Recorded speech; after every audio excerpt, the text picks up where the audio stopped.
8 armed men just tried to steal one of America's most powerful tech companies, and the only person standing between them and billions of dollars wasn't a federal agent, wasn't a trained SWAT commander, wasn't even someone whose name appeared on the official security roster. He was a temporary hire, a single father working a one-night gig to keep the lights on, and in 24 seconds, he changed everything. If you're new here, hit that subscribe button and turn on notifications, because the stories we tell don't come quietly. Drop a comment with your city and country right now so I can see exactly how far this story has traveled. Hit like if you're already hooked. Stay until the end. You won't see the twist coming.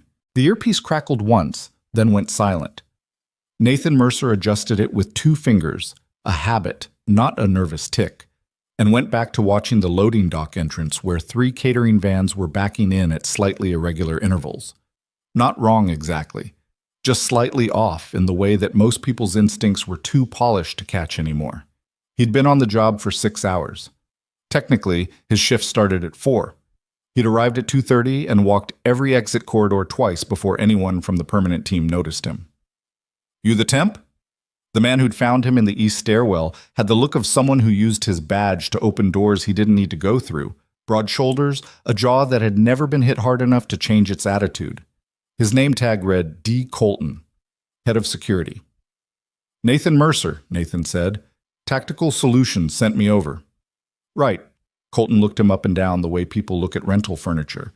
"You're covering the service entrance and the 3rd floor overflow corridor. Stay off the main floor unless I call you in. The Gala guests don't need to see temp staff." Nathan didn't say anything to that. "We clear?" Colton asked. "We're clear." He'd spent 11 years as a Navy SEAL. He'd done 3 combat deployments and 2 that he'd never be able to talk about in any room with a window. He knew what dismissal felt like because he'd used it himself, deployed it deliberately when he needed someone to underestimate him. What he'd learned in all those years was that the most dangerous person in any room was almost never the one everyone was watching.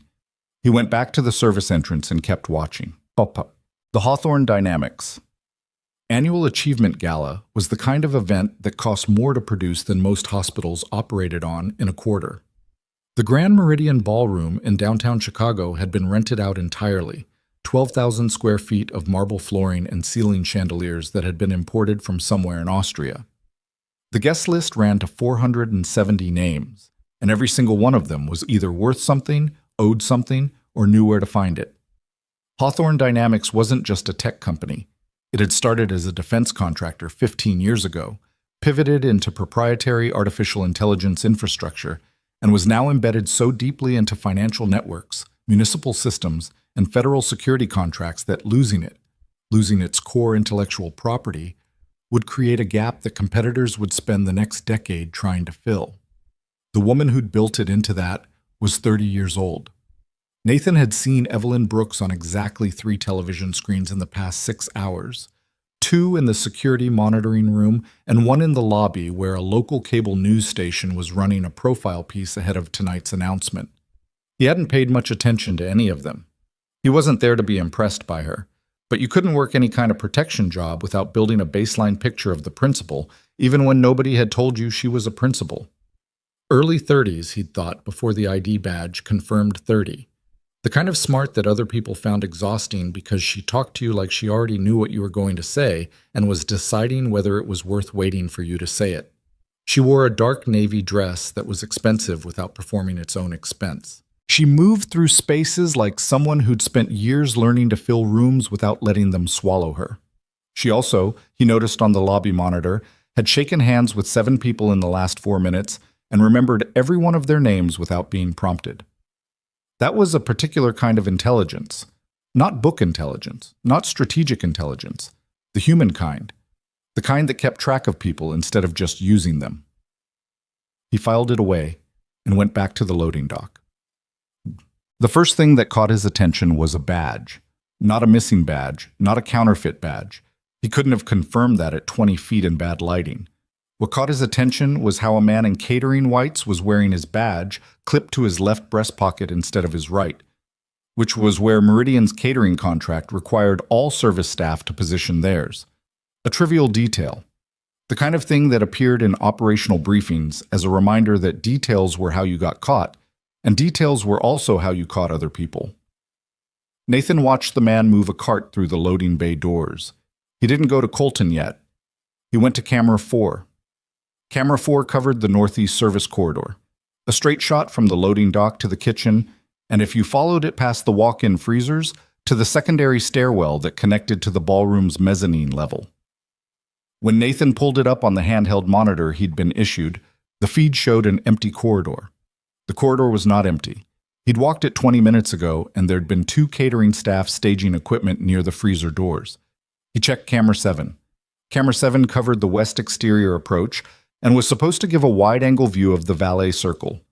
What it gave instead was a perfect, static image of an empty driveway. An image he was fairly certain had been loaded into the feed as a still frame sometime in the last 40 minutes, because the timestamp in the corner was cycling normally, but the shadow from the decorative concrete pillar on the east side of the frame hadn't moved in the 4 minutes he'd been watching. Someone had put a photograph over a live camera feed.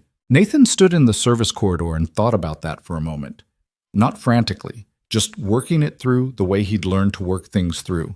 Calmly, because panic used up cognitive resources you needed for something else. This was not a smash and grab. Whatever was happening tonight had been planned by people who understood security infrastructure well enough to manipulate it without tripping the obvious alarms. That meant inside access. That meant someone in the building, someone who'd been in the building long enough to map the camera system, was part of it. He keyed his radio. Mercer to Colton. Static, then, "What is it, Mercer?" Not a question, a statement that was barely tolerating being interrupted. "I've got a dead camera feed on 7, still image playing on a loop, and I'm seeing a badge worn wrong on one of the catering staff who came in through loading bay C about 6 minutes ago." Silence. "Colton, I heard you." Another pause. "Camera 7's been glitchy all week, and badges get worn wrong by tired caterers all the time, Mercer. These aren't enemy combatants, they're people trying to set up a shrimp cocktail station." Nathan breathed in slowly through his nose. "The shadow on the camera image hasn't moved in 4 minutes, he said. "The sun hasn't stopped moving." "Are you a meteorologist now?" "No." "Then stay on your post and let me do my job." The radio clicked off. Nathan stood there for a moment longer. Then he put the radio back on his belt and started walking toward the northeast service corridor, because Colton could dismiss him all he wanted, but Colton wasn't the one who'd noticed, and noticing was the only job that actually mattered. Knut. The second thing he found was harder to explain away. In the northeast corridor, tucked behind a linen cart staged near the freezer units, was a duffel bag. Black nylon, military-grade zipper hardware, not the kind of bag that came with a catering company's standard equipment load. He didn't open it. He crouched down and read what he could read without touching it. The weight distribution suggested something dense and low center. The zipper had been closed in a specific direction that meant the last person to open it was right-handed and had done it in a hurry. And then he stood up and looked at the 2 men further down the corridor who were moving slowly in the direction of the secondary stairwell. They were wearing Meridian venue security uniforms. Nathan knew every face on the venue security team. He'd spent his first 2 hours at the venue making sure of that, not because anyone had told him to, but because he'd spent 11 years in environments where the face you didn't recognize was the face that got you killed. He didn't recognize either of these men. He pulled out his phone and called Tactical Solutions dispatch line, bypassing Colton entirely. "This is Mercer, badge 1147. I'm working the Hawthorne Dynamics Gala at the Grand Meridian. I need you to contact Federal Security Liaison and request a welfare check. I've got possible hostile infiltration, compromised camera infrastructure, and unidentified individuals in venue security uniforms operating in the service corridor." The dispatcher, to her credit, didn't argue with him. She told him she'd escalate it immediately. He figured he had about 20 minutes before anyone with authority arrived. He didn't think he had 20 minutes. Upstairs, the gala was in full swing. Evelyn Brooks stood near the edge of the elevated stage where a podium had been positioned overlooking the ballroom floor, and she was trying to focus on what her vice chairman was saying to her instead of running numbers in her head. Richard Ashford was 71 years old, had silver hair he still kept cut military short from his 2 years in the Army before law school, and had been with the company since before it had a logo. He was the person who'd taught her that the most important word in any negotiation was patience, which he'd said to her once with a severity that made her think he hadn't entirely meant it as advice about business. "You look like you're preparing for a deposition," he said to her now, over the rim of his glass. "I'm preparing for a speech." "Same posture."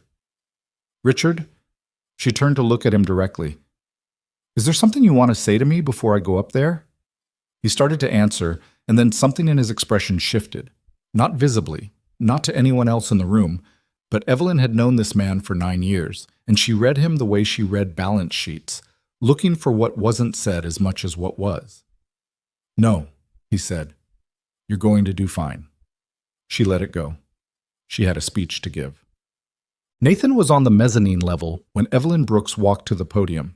He'd stationed himself at the top of the secondary stairwell, the one the 2 unidentified guards had been moving toward, because from that position he could see the ballroom floor, the main entrance corridor, and the service access point simultaneously. It wasn't his assigned post. If Colton spotted him, he was going to have a problem. He'd decided that was a problem he could manage later. Evelyn's voice came through the ballroom speaker system clearly, composed, unhurried, the kind of voice that had learned not to rise in pitch when it was nervous. Hawthorne dynamics exists because of a very specific belief, she was saying, that the most dangerous thing a company can do is treat its own people as variables instead of constants. Polite laughter. Applause from the tables near the front. Nathan wasn't listening to the speech. He was counting uniforms. There were 8 of them positioned around the ballroom perimeter. 4 he recognized from the briefing earlier, 4 he didn't. The 4 he didn't recognize had positioned themselves in a pattern that he'd seen before. Not in a corporate security context, but in a close-quarters tactical one. They were spaced to create overlapping coverage zones. They weren't protecting the room, they were containing it. He started moving down the staircase. He wasn't going to make it in time.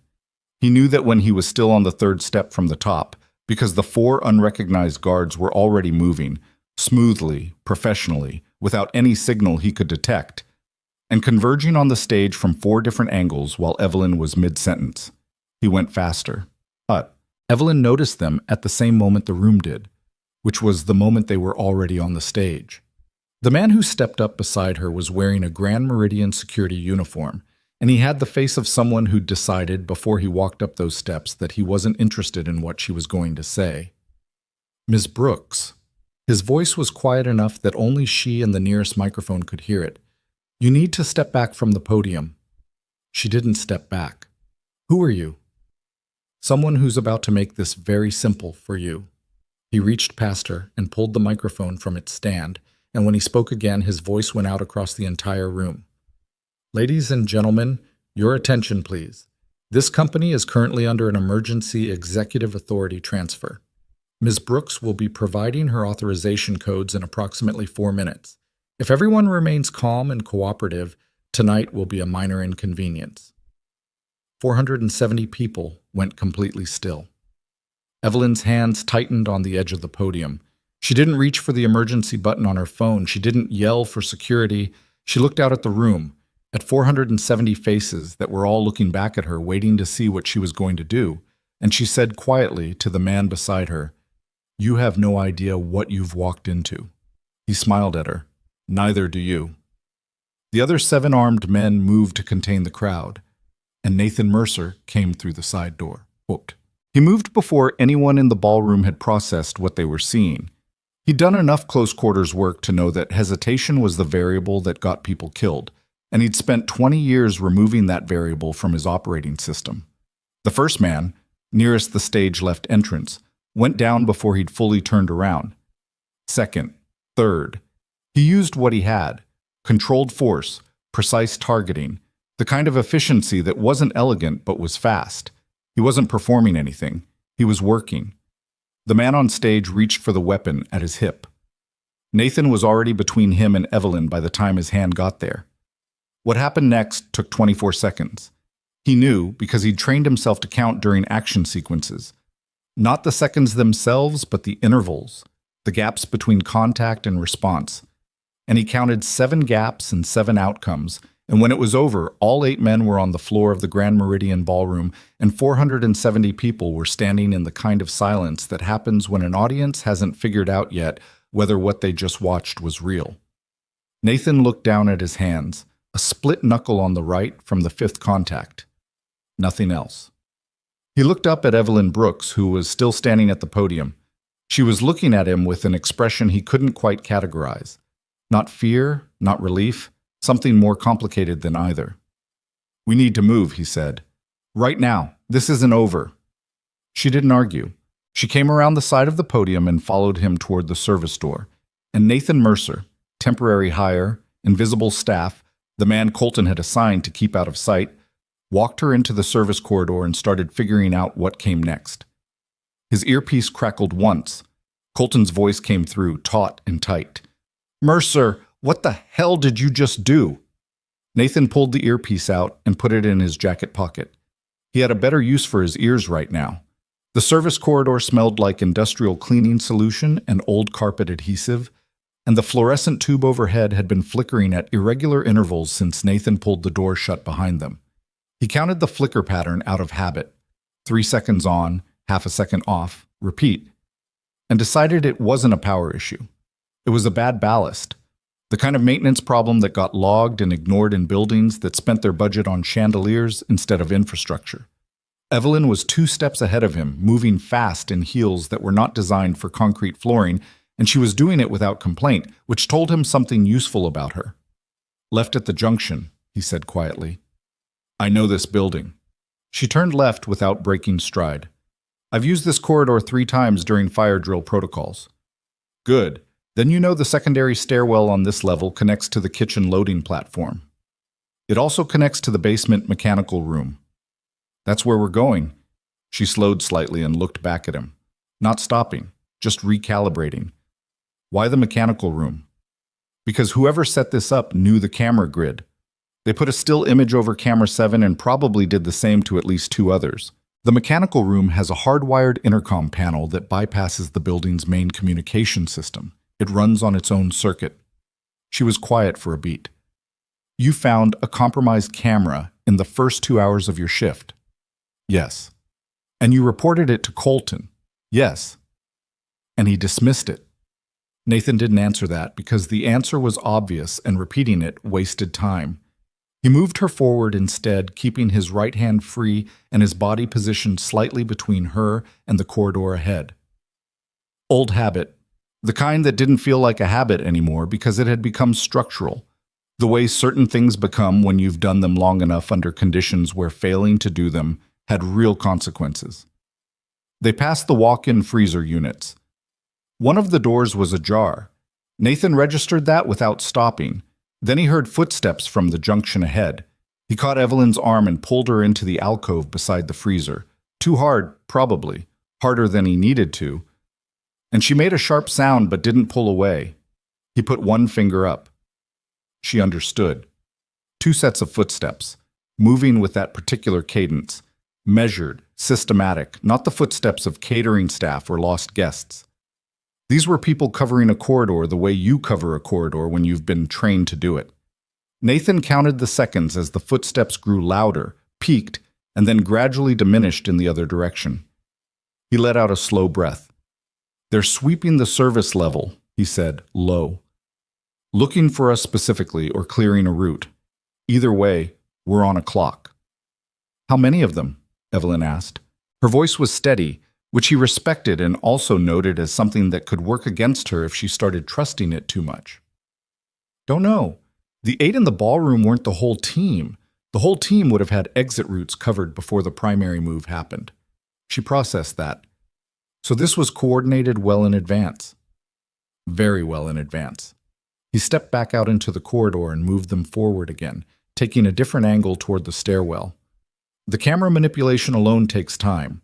You need access to the building's security infrastructure, you need a window to install the loop, and you need someone who can do it without triggering the anomaly detection on the monitoring system, which means someone who knows how our monitoring system is configured. Yes. She didn't say anything else, but he could hear what she was thinking because it was the same thing he was thinking. That kind of knowledge didn't come from outside. It came from inside. It came from someone who'd had regular access, over time, to systems that most people in the company never thought about. They reached the stairwell door.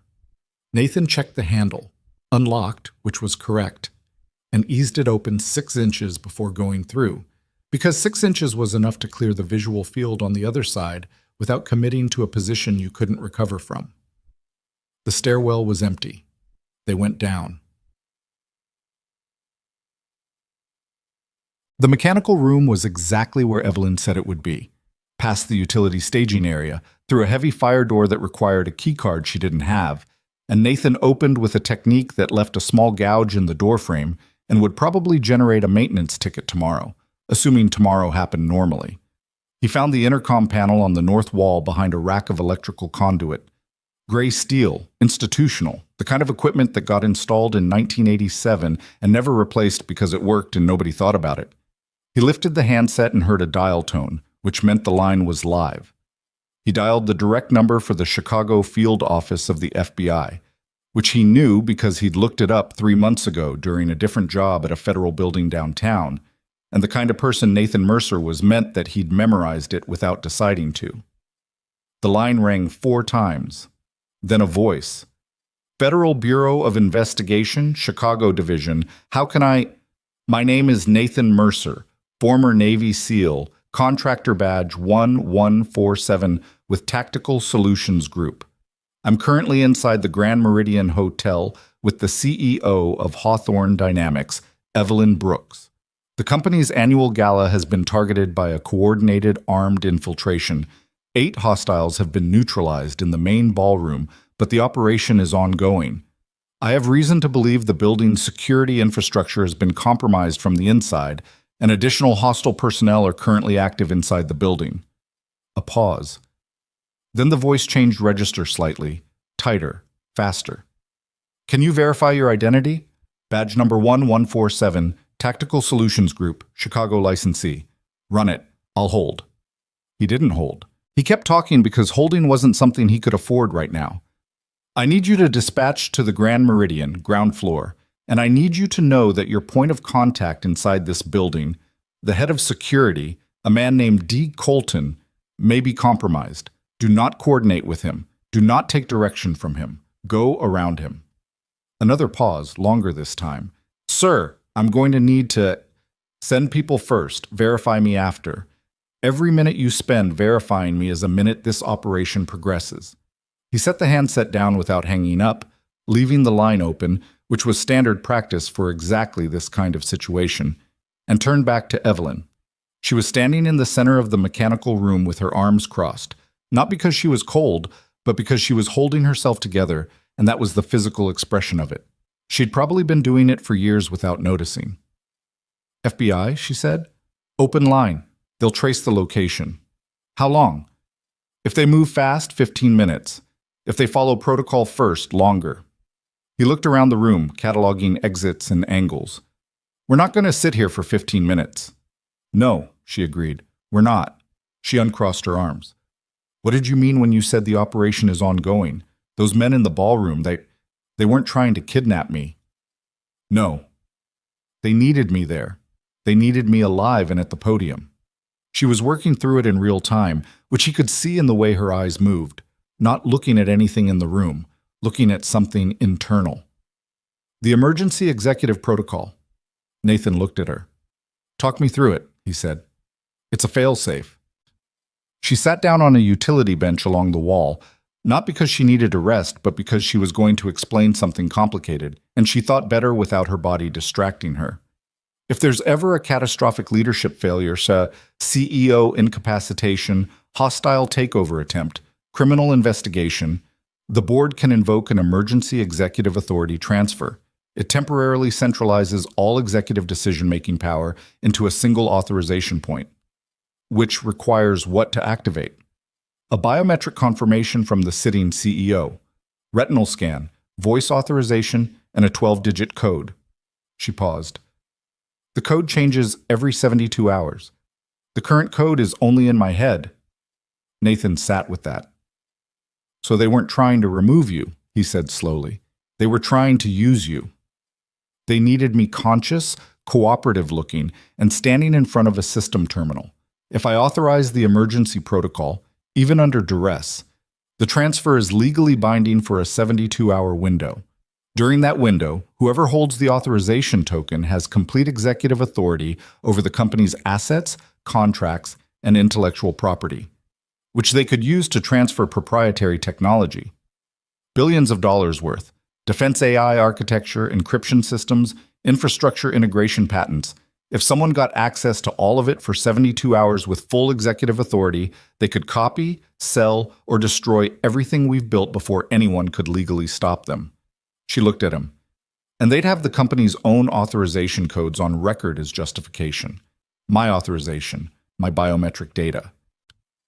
The picture was clicking into place in Nathan's head with the particular clarity that came not from intelligence alone, but from experience, from having sat in enough operational briefings to understand the shape of what careful, patient, institutional planning looked like when it finally executed.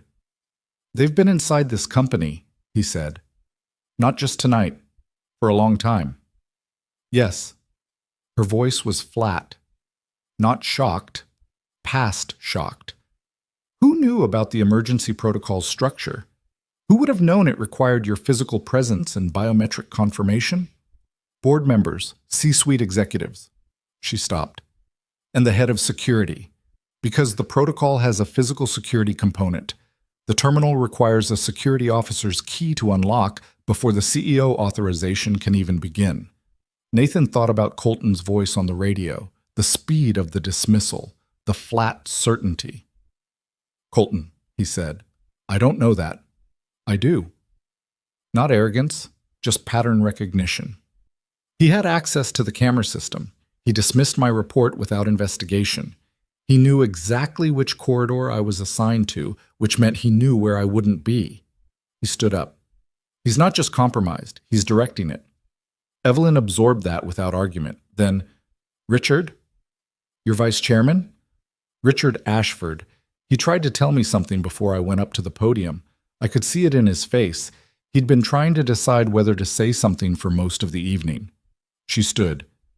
If he knew something was wrong, if he figured out even part of this, then he's a liability to whoever's running this.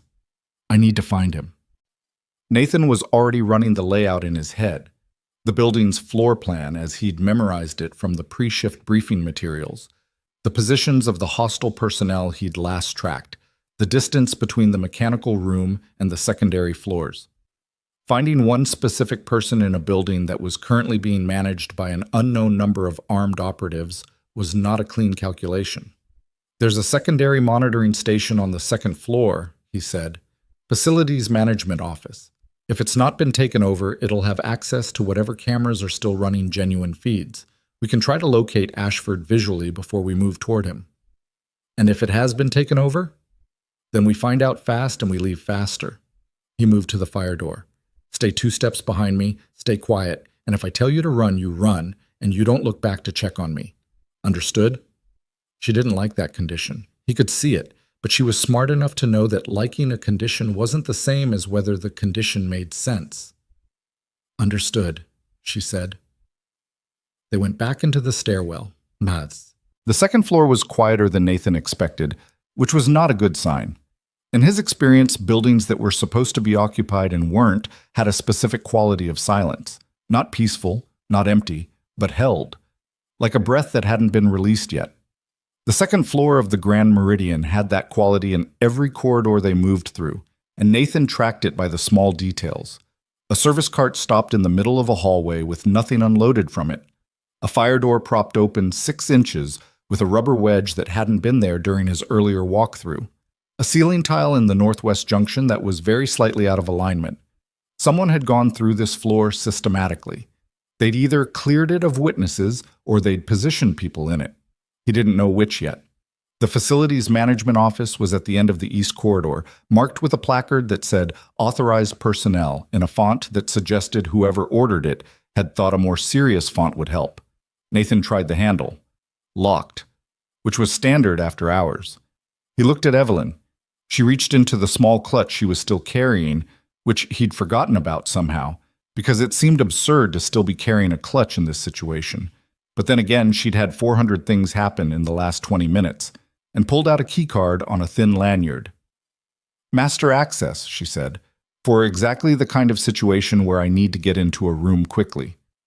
"Does the head of security know you have one of those?" "A beat. Yes." "Then assume every door it should open, they've thought about." She swiped it anyway, because they didn't have a better option, and the lock disengaged with a click that sounded enormous in the silent corridor. The room was small and smelled like burned coffee and old desk chair. 4 monitor screens on one wall, a workstation, filing cabinets. One of the monitors was showing a live feed, the north exterior approach, cars still coming and going at the valet circle, completely unaware, and 3 were dark. Nathan sat at the workstation and navigated to the camera management interface. 11 of the building's 23 cameras were showing live feeds. 8 were dark, disabled. 4 were showing loop footage. "They left the exterior cameras running," he said, half to himself. "Why?" "Because shutting down exterior cameras triggers an automatic alert to the city's security grid. They couldn't touch those without drawing attention they weren't ready for." He scrolled through the live feeds. Lobby. 1 hostile, positioned near the main entrance, visible only because Nathan knew what he was looking for. Main corridor. Clear. Ballroom anteroom. He stopped. The anteroom camera showed 3 figures. 2 of them were in the aggressive posture of people maintaining control of a situation. The third was seated in a chair with his hands behind him, and even on the grainy monitor feed, the silver hair and upright posture of a man who'd spent 2 years in the army before law school was recognizable. "Richard," Evelyn said quietly. "Second floor anteroom." Nathan mapped it. "That's not far from the main corridor junction." "They've got him." "They've had him for a while, I think." He looked at the timestamp on the feed. The anteroom camera had been recording continuously, which meant they hadn't thought to loop it. He scrolled back 15 minutes. Ashford had been put in that chair before the ballroom confrontation began. They moved him before the main event, before the speech. They knew he suspected something. Or they needed him out of position. He leaned closer to the screen. The 2 figures flanking Ashford weren't wearing venue security uniforms. They were in the business casual clothes of people who'd been at the gala as guests. He thought about the 470 names on the guest list and how thoroughly he'd been told not to think about them. "I'm going to get him," Nathan said. Evelyn turned to look at him. "You can't go into that anteroom alone." "I'm not asking for permission." "I'm not offering permission. I'm making an observation." She looked at the screen again, at the image of Richard Ashford sitting straight-backed in a chair with his hands behind him, and something in her face shifted into a territory that wasn't quite anger and wasn't quite grief. "He's the only person in that company who's known me longer than I've known myself. He hired me for my first internship when I was 19 years old, and he spent the next 10 years arguing with everyone who said I wasn't ready." She looked at Nathan. "So I'm going with you." "No. You said you needed someone who knows this building." You said it was useful that I knew the building. The anteroom has 2 entrances, the main corridor door, and a second door that connects to the conference suite behind it. The conference suite has an access panel for the building's PA system that can be used to create a distraction. I know where it is and how to operate it. You don't. She held his gaze. "And I'm going with you." Nathan looked at her for a long moment. She was scared. He could see that clearly. Not the bone-deep freezing kind, but the operational kind. The fear that makes your hands steadier because your body has decided it needs them to be. He recognized it because it was the same fear he'd felt in every situation where the stakes were actual. "Fine," he said. "But you do exactly what I tell you, when I tell you. Within reason. Not within reason, exactly." A pause. "Fine," she said. They left the facilities office and moved into the corridor, and Nathan was already mapping the approach in his head. Angles, timing, the likely response speed of 2 men who'd been standing over a seated old man for 20 minutes and had started to feel comfortable about it. That comfort was going to be a problem for them. The conference suite door was unlocked, which Nathan didn't trust, and the room beyond it was dark, which was either good or deeply bad depending on what was in it. He cleared it in 8 seconds, standard, systematic, the way it was done, and found nothing except stacked chairs and a folding table and the PA access panel on the east wall that Evelyn had described. She moved to it immediately, pulling open the panel cover with the confidence of someone who'd had to locate that panel in the dark during a fire drill and hadn't forgotten where it was. Inside, a row of switches, a volume dial, a handheld transmitter on a cradle. "If I put a tone through the building PA," she said quietly, "it'll create noise in the anteroom, a second or two of distraction. That's all I need." He moved to the connecting door between the conference suite and the anteroom. Through it, muffled but audible, he could hear one of the two men talking. Low, professional, the tone of someone giving a periodic check-in over a phone line. "Wait for my signal." He positioned himself at the door. He thought briefly about his daughter. Not intentionally, just the way she appeared sometimes in the half-second before something happened. Her face specifically, the way she looked when she was concentrating on something, the small line between her eyebrows that was his line, that he'd seen in the mirror since he was 12 years old. She was 8. She was at home with the neighbor's daughter, who babysat 3 nights a week, and didn't ask too many questions about why her hours were so irregular. He'd promised her he'd be home by 11. He raised 2 fingers toward Evelyn. She hit the PA switch. The tone that went through the building was a 3-second burst of static feedback, the specific unpleasant frequency that made people's shoulders go up and their attention scatter. And Nathan was through the door before it stopped. He was not going to describe what happened next in terms of choreography, because it wasn't choreographic. It was fast and it was messy, and the second man got an elbow into Nathan's ribs before Nathan finished with the first one, which was going to be a bruise by morning. But it was over in the time it took the static tone to fully dissipate, and when Evelyn came through the connecting door, both men were on the floor and Nathan was crouched in front of Richard Ashford, working on the zip ties at his wrists with a multi-tool from his jacket pocket. Ashford looked at him with the controlled expression of a man who'd been sitting in a chair with his hands bound for 20 minutes and had decided somewhere in that time that panic was beneath him. "You're the security contractor," Ashford said. "Temporary hire," Nathan said. "Right." He looked at his wrists as the zip tie came off, and he rubbed them once with the automatic gesture of someone checking the damage, then stopped because he didn't want to show how much it hurt. "Where's Evelyn?" "Here," she said from the doorway. He looked at her for a long moment, the particular look of someone who has been worried about a specific person for a very specific length of time and is now recalibrating that worry into something more manageable. "You're all right," he said. "I'm all right. Are you?" "I've been better." He let Nathan help him to his feet, which cost him something in pride, but he accepted it without comment. "I should have told you earlier. I found the discrepancy 3 days ago in the security contract files, shell company billing, authorization signatures that didn't match the register. I thought I was misreading it. I convinced myself I was misreading it." "You weren't," Nathan said. "No." He straightened his jacket with the precise automatic motion of a man who'd been straightening jackets in difficult rooms for 40 years. "I know who's behind this." Evelyn and Nathan both looked at him. Ashford looked at Nathan specifically, with an expression that had moved past the difficulty of what he was about to say into something calmer on the other side of it. "There's a private security organization. They go by the name Sentinel Meridian Group.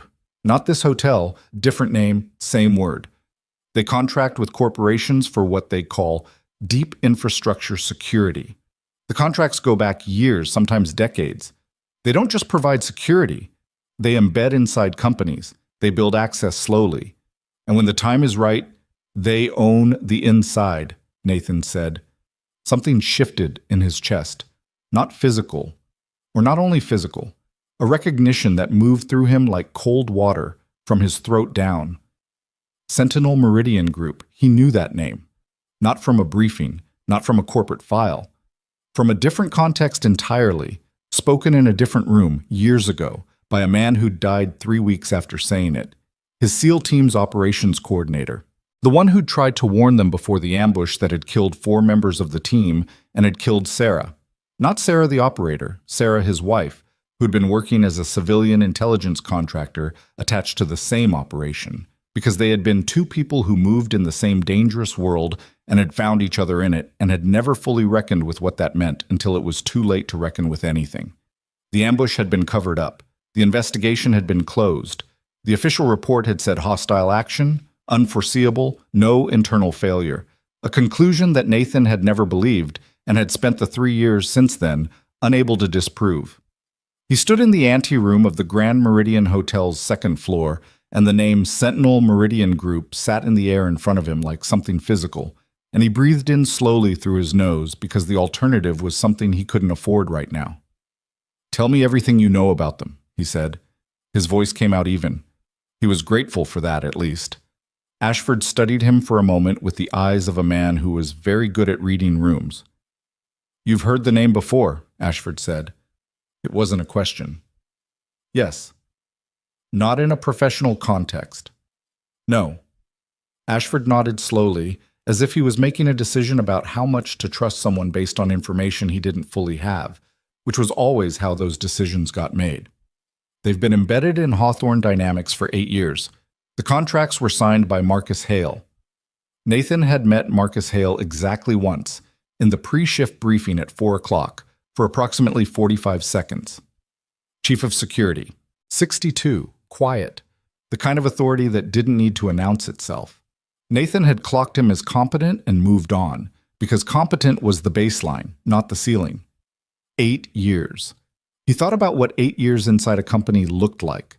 8 years of access, of relationships, of trust built incrementally in the way that only time could build it. 8 years of learning every system, every protocol, every person who mattered, and every person who didn't. 8 years was not a crime of opportunity. 8 years was architecture. "Where's Hale right now?" Nathan asked.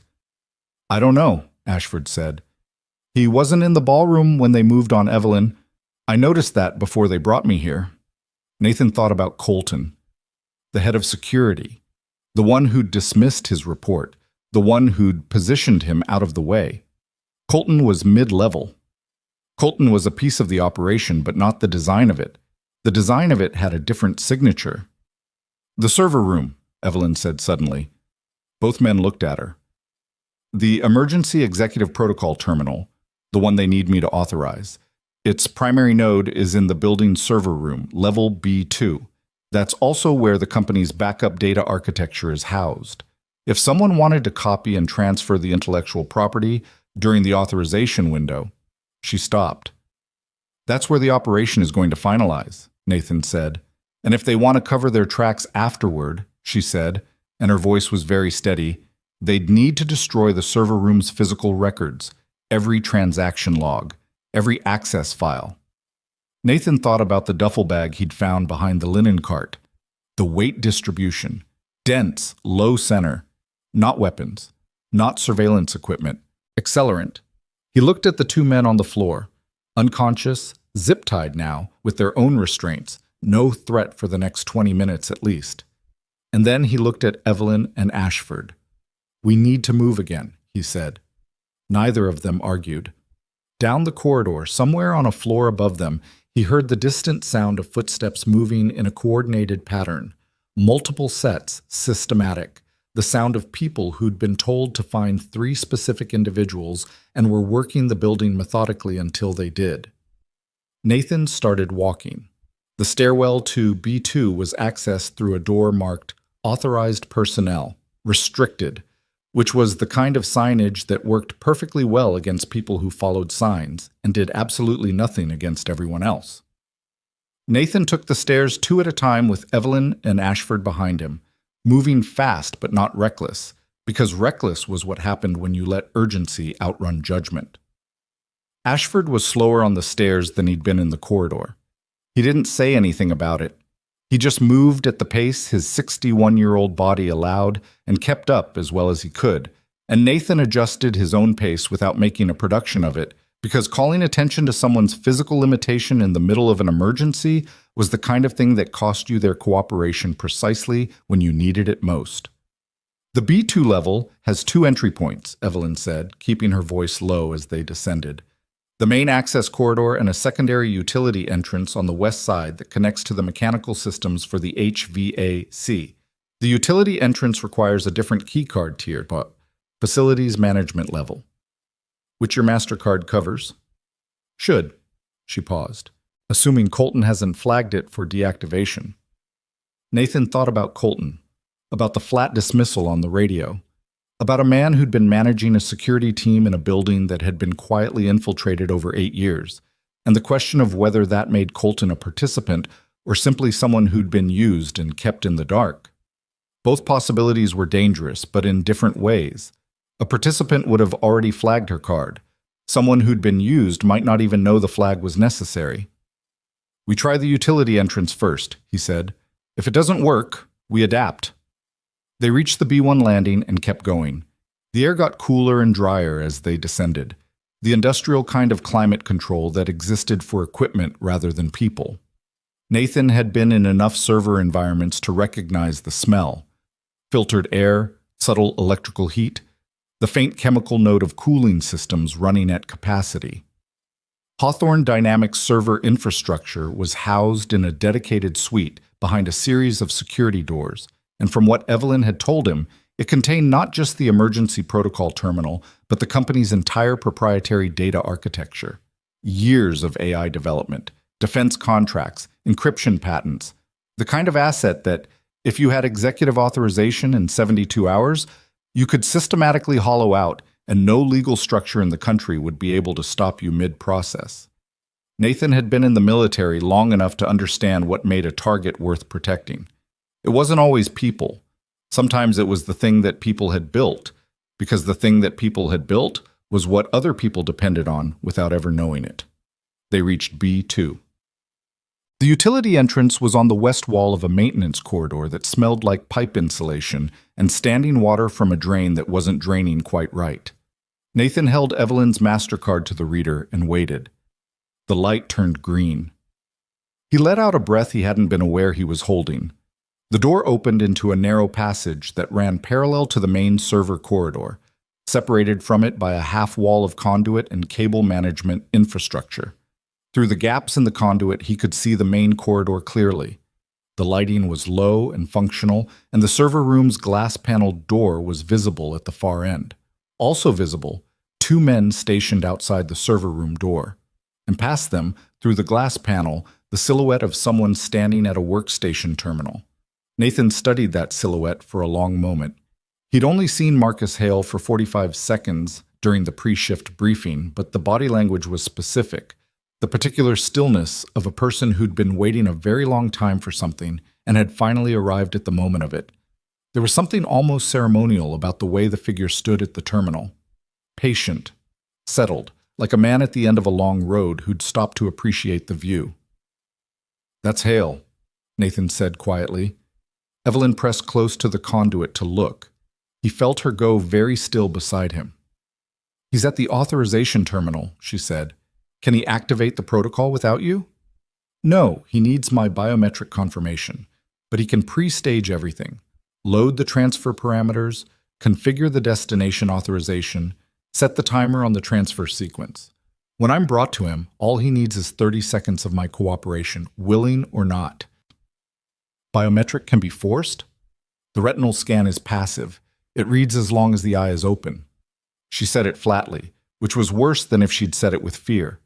Nathan filed that under things he was not going to allow to happen. "The secondary control room," Ashford said from behind them. Both Nathan and Evelyn turned.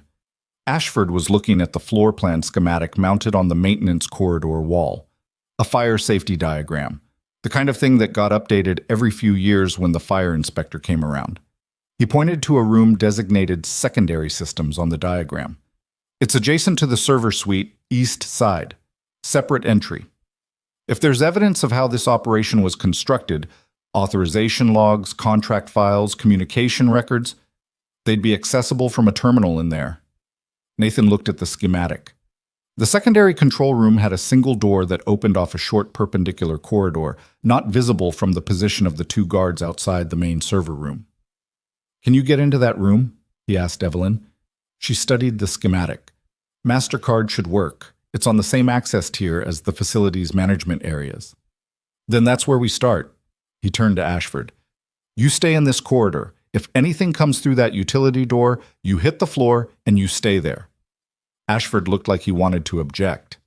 Then he looked at the two guards visible through the conduit gap, and he made the calculation that most people made when they were honest with themselves about the difference between being useful and being in the way. All right, he said. Nathan moved through the rest of the maintenance corridor with Evelyn behind him, staying low, keeping to the wall.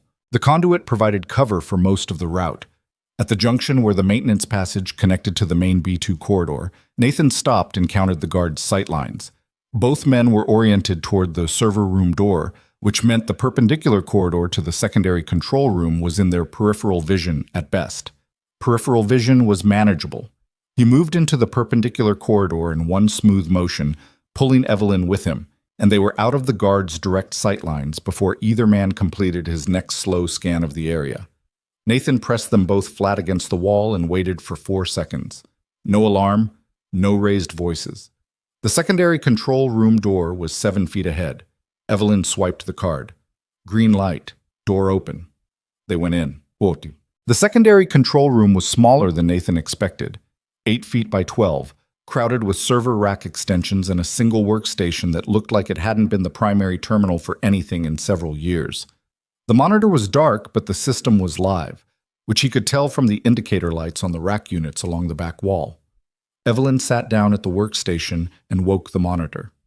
It asked for credentials. She typed without hesitation. Her executive credentials, the same ones that presumably still worked because the whole point of tonight's operation was to use them rather than replace them.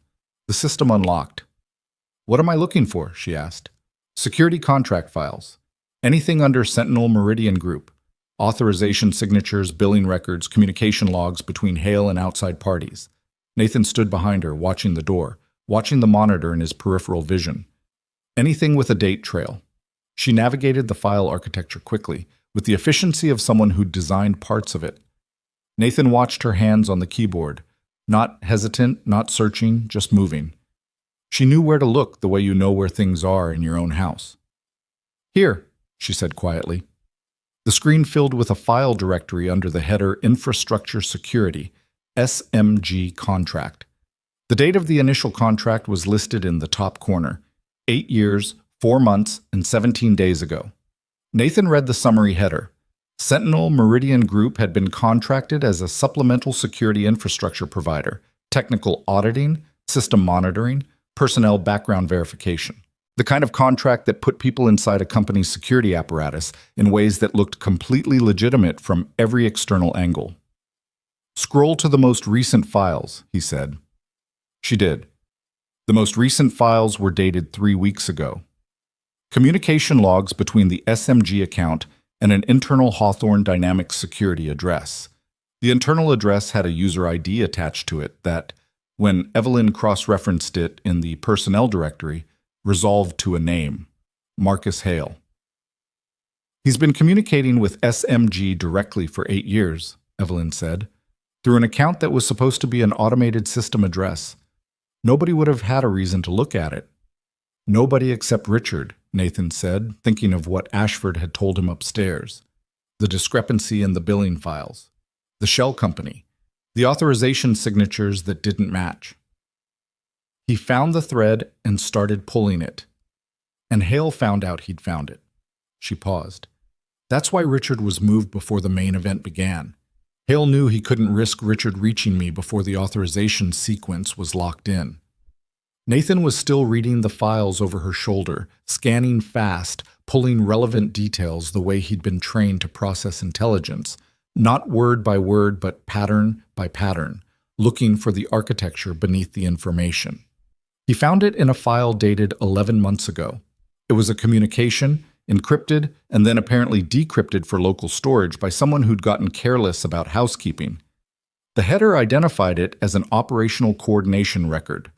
The content was sparse in the way that careful people made things sparse. Abbreviations, reference numbers, no names except in one place.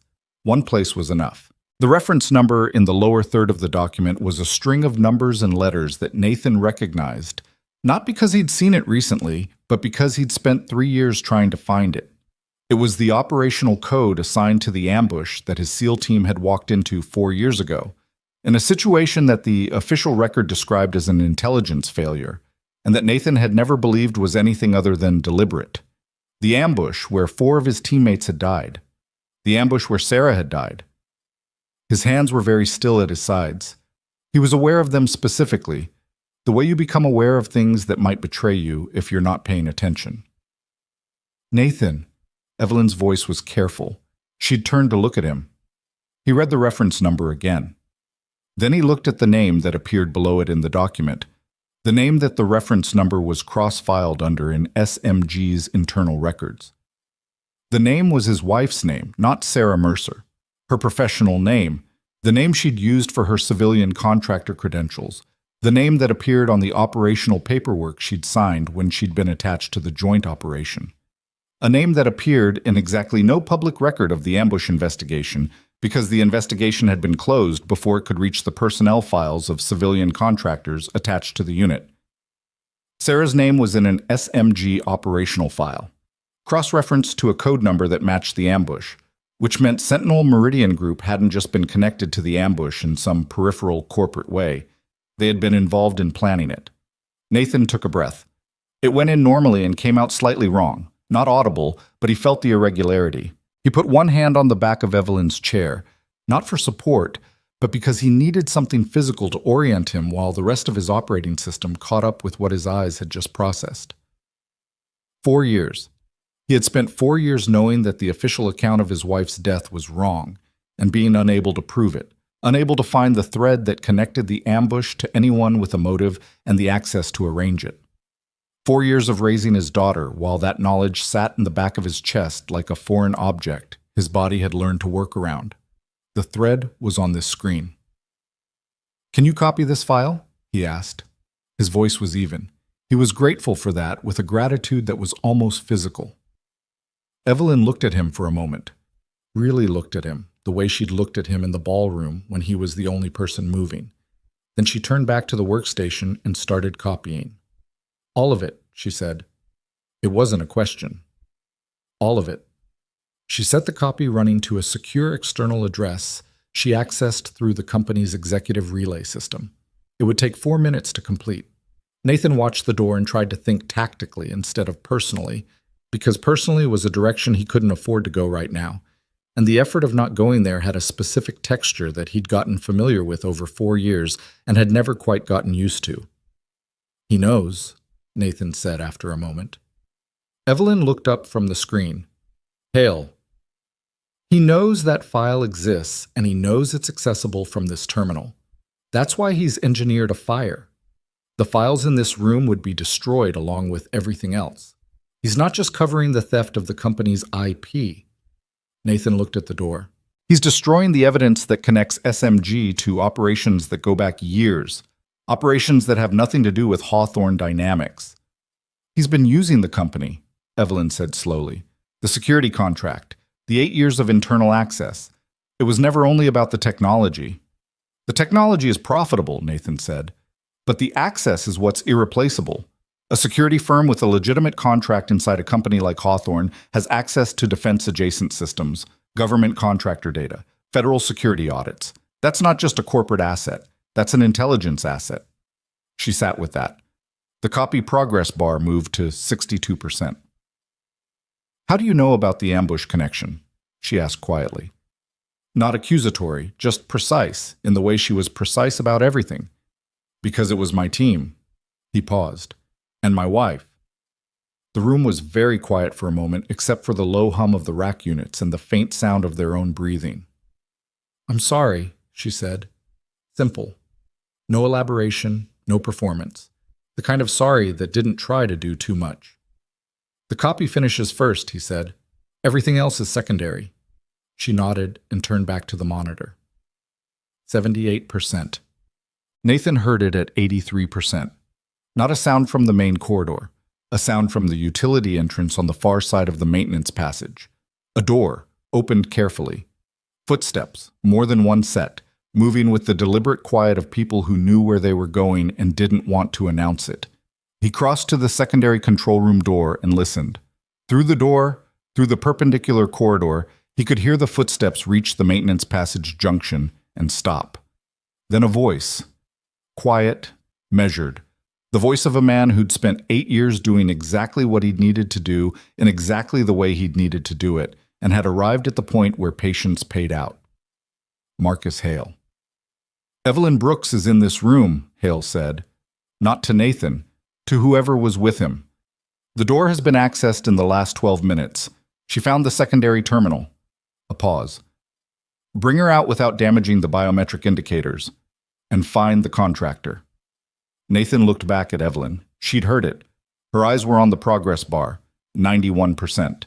He held up one finger. "Wait." And she held very still. The footsteps moved into the perpendicular corridor. 2 sets, Hale and one other. They stopped outside the secondary control room door. A knock. Deliberate. Almost polite. "Ms. Brooks?" Hale's voice through the door was calm in the way that deep water is calm. Not still, just surface level, undisturbed. "I want you to know that tonight doesn't require you to be harmed. The authorization process takes 30 seconds. After that, you and your colleagues walk out of this building, and what happens next is a matter for lawyers and federal investigators. Nobody gets hurt." Evelyn looked at Nathan. He shook his head once. "I found the SMG files," she said, loudly enough for Hale to hear through the door. "The contract records, the operational cross-references." She paused. "The ambush documentation." Silence. When Hale spoke again, the surface-level calm was still there, but something underneath it had shifted.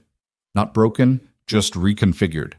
The shift of a man who'd built something very carefully over a long time and had just learned that one unexpected variable had found its way inside.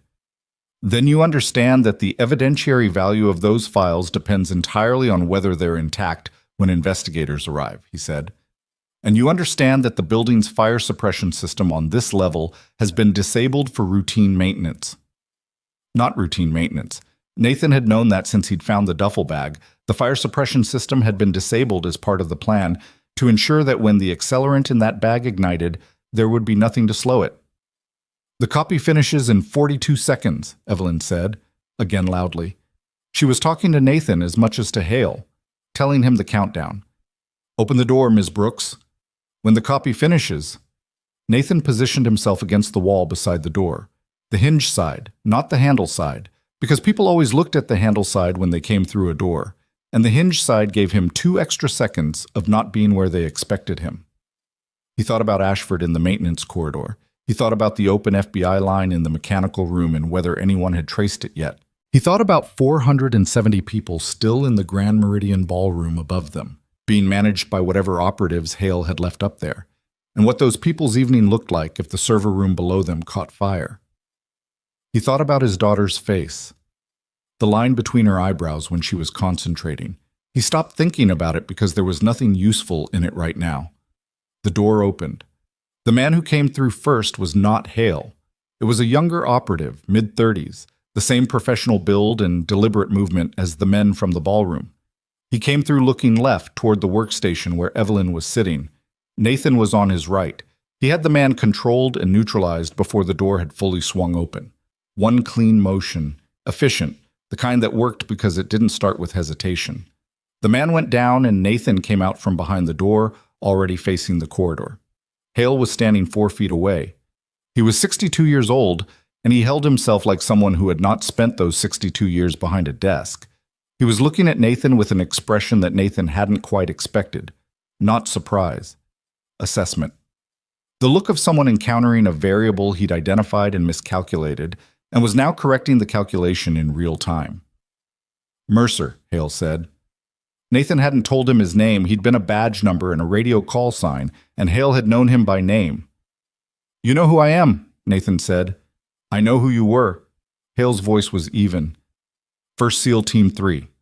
4 deployments, operation record that would have been distinguished if your last operation hadn't been flagged for a review that never completed." He looked at Nathan with the specific attention of someone who'd read a file carefully. "I know about your wife." The word landed in Nathan's chest the way those words always landed.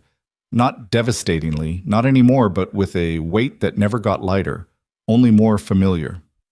"Then you know why I'm interested in your SMG files," Nathan said. "I know you think you're interested in them for the right reasons." Hale took one slow step to his left, not aggressive, just repositioning. "What you don't know is how much of what happened to your team was already in motion before anyone at SMG touched it. The ambush wasn't our design, Mercer. We came in after, to manage what was left. To cover it up. To contain the damage." He said it like someone correcting a factual inaccuracy. "The people who ordered that operation were not our clients. They were a problem that our clients needed managed. The file you found is a record of a cleanup, not a commission." Nathan looked at him for a long moment. "You're offering me a trade," he said. "I'm offering you the names of the people who actually ordered the ambush, the people who marked your team as acceptable losses and signed the paperwork." Hale paused. "You've been trying to find those names for 4 years. I have them. I've had them for 4 years." Another pause. "Help me walk out of this building tonight, and those names are yours."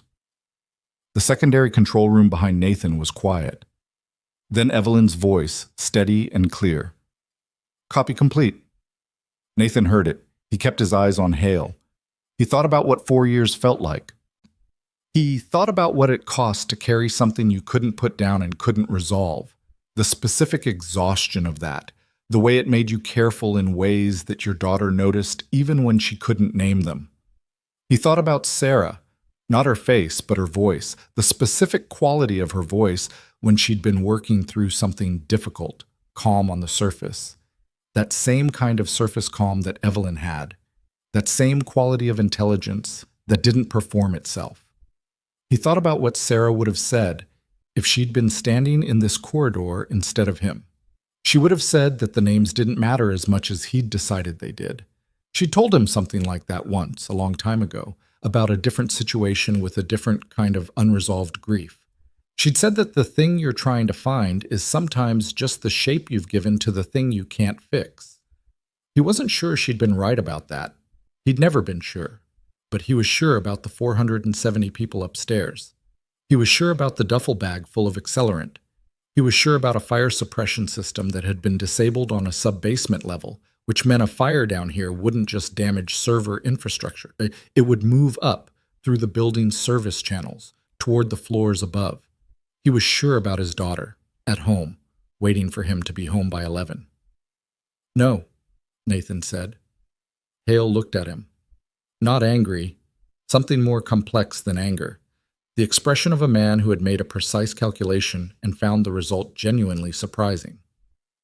"You understand what you're refusing," Hale said. "Yes. Those names disappear when I do. Whatever records exist, you found the fragment tonight, but the full record is somewhere you don't have access to. I'm the only living person who can give you a complete picture of what happened to your team." "I know. And you're still refusing." "Yes." Hale looked at him for 3 more seconds. Then something in his posture changed. A small shift, a decision being made and settled. He reached into his jacket. Nathan moved. What followed was not a 24-second sequence like the ballroom. It was slower and harder, and considerably less clean, because Hale was not a man who'd been standing in position waiting for someone to approach. He was a man who'd spent 30 years in operational security environments and had stayed alive through all of them by knowing when a situation had changed and responding faster than the change expected. He was fast. Nathan had been in enough difficult rooms to know immediately when someone was actually fast, and Hale was.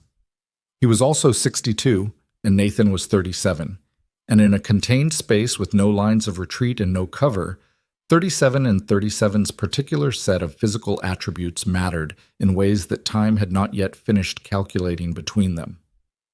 They went into the corridor wall together. Nathan took an elbow to the jaw that snapped his head sideways and made the fluorescent light overhead stutter briefly in his vision. He answered it with a knee to the exterior of Hale's right thigh, the precise target, the femoral nerve bundle, that dropped Hale's right side enough to change his balance. They went to the floor.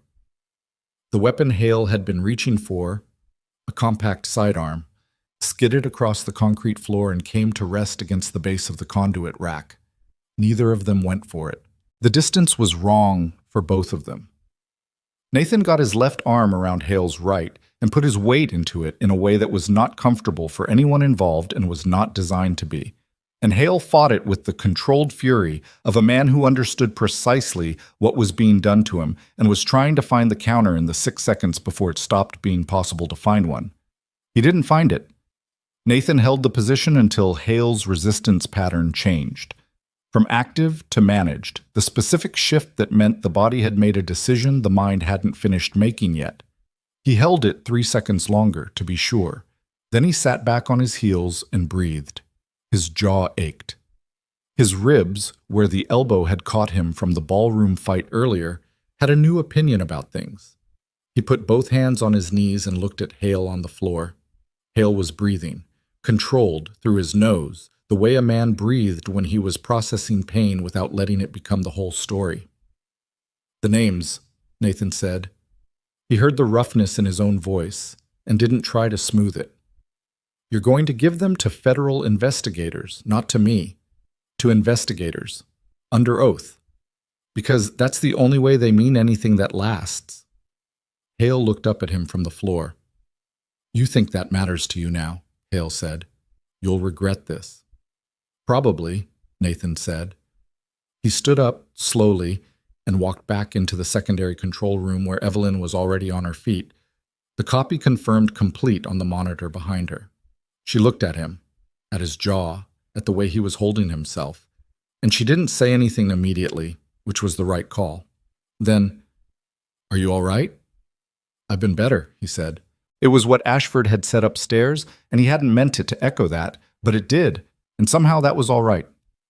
"The files are transmitted," she said. "Secure relay. They'll have everything." "Good." He moved to the door, looked into the corridor. Hale was still on the floor, not unconscious, but not interested in moving yet. The first operative was similarly down.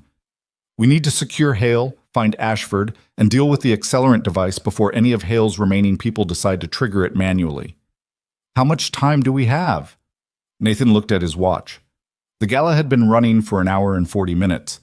The federal response to his open phone line should have been on site for some time now. But getting through a building controlled by hostile operatives, without triggering a panic among 470 civilian guests, took time that federal protocols were not designed to shortcut. "Not enough," he said honestly. They moved back into the maintenance corridor, and Nathan found Ashford exactly where he'd left him, flat against the wall near the utility entrance, because Ashford was a man who followed instructions when they made sense, and this one had made sense. Ashford looked at Nathan's jaw with the expression of a man who'd been a lawyer for 40 years and had learned to read rooms by reading people. "Hale?" Ashford asked. "Secured. Temporarily." Nathan moved past him toward the utility entrance. "The accelerant device is still active. I found the primary staging bag earlier, Northeast service corridor, main building level. But if the fire suppression is disabled down here, there are secondary devices as well." "How do you know?" Evelyn asked. "Because one bag in one location doesn't disable a suppression system on a different level. Whatever's down here was placed here, separate from what's upstairs." He pushed through the utility entrance and back into the maintenance corridor. Hale planned this for the server room specifically. The upstairs device is cover. The real target is this floor. They moved through the maintenance corridor with the copy transmitted, with Hale secured, with the clock running down on whatever remained of the evening's architecture. And somewhere in the building above them, 470 people were sitting in a ballroom waiting for someone to tell them it was over. Nathan was not yet in a position to tell them that. He kept moving. The maintenance corridor felt narrower on the way back than it had on the way in, which was the particular illusion of high-stress environments. Spaces contracting as the variables inside them multiplied.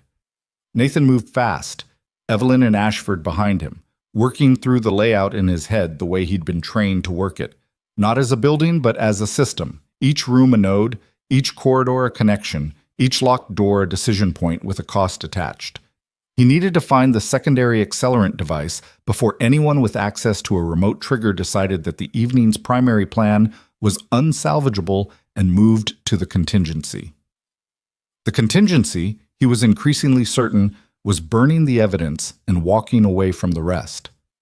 The server room has its own power circuit, Evelyn said from behind him. She was keeping pace, her heels making a sharp sound on the concrete that she'd long since stopped trying to muffle. Independent of the main building grid. If someone wanted to trigger an ignition device on this level without accessing the room physically, they'd route it through the circuit controls, Nathan finished, which are in the main electrical panel for this level. East wall of the mechanical systems corridor, past the HVAC units. He adjusted direction without breaking stride. Behind them, sealed in the secondary control room with zip ties, and a door that required a keycard to open from the inside, which it didn't have, Marcus Hale was no longer Nathan's immediate problem. That was a temporary condition, and he knew it. Hale had people in this building, people who hadn't been neutralized, people who might already be moving toward B2 in response to communications that had gone quiet. But temporary was all Nathan needed right now. Temporary was workable. They reached the HVAC corridor. The mechanical systems here were loud in the specific way of industrial climate control, a constant low-frequency vibration that you felt in your sternum more than you heard with your ears.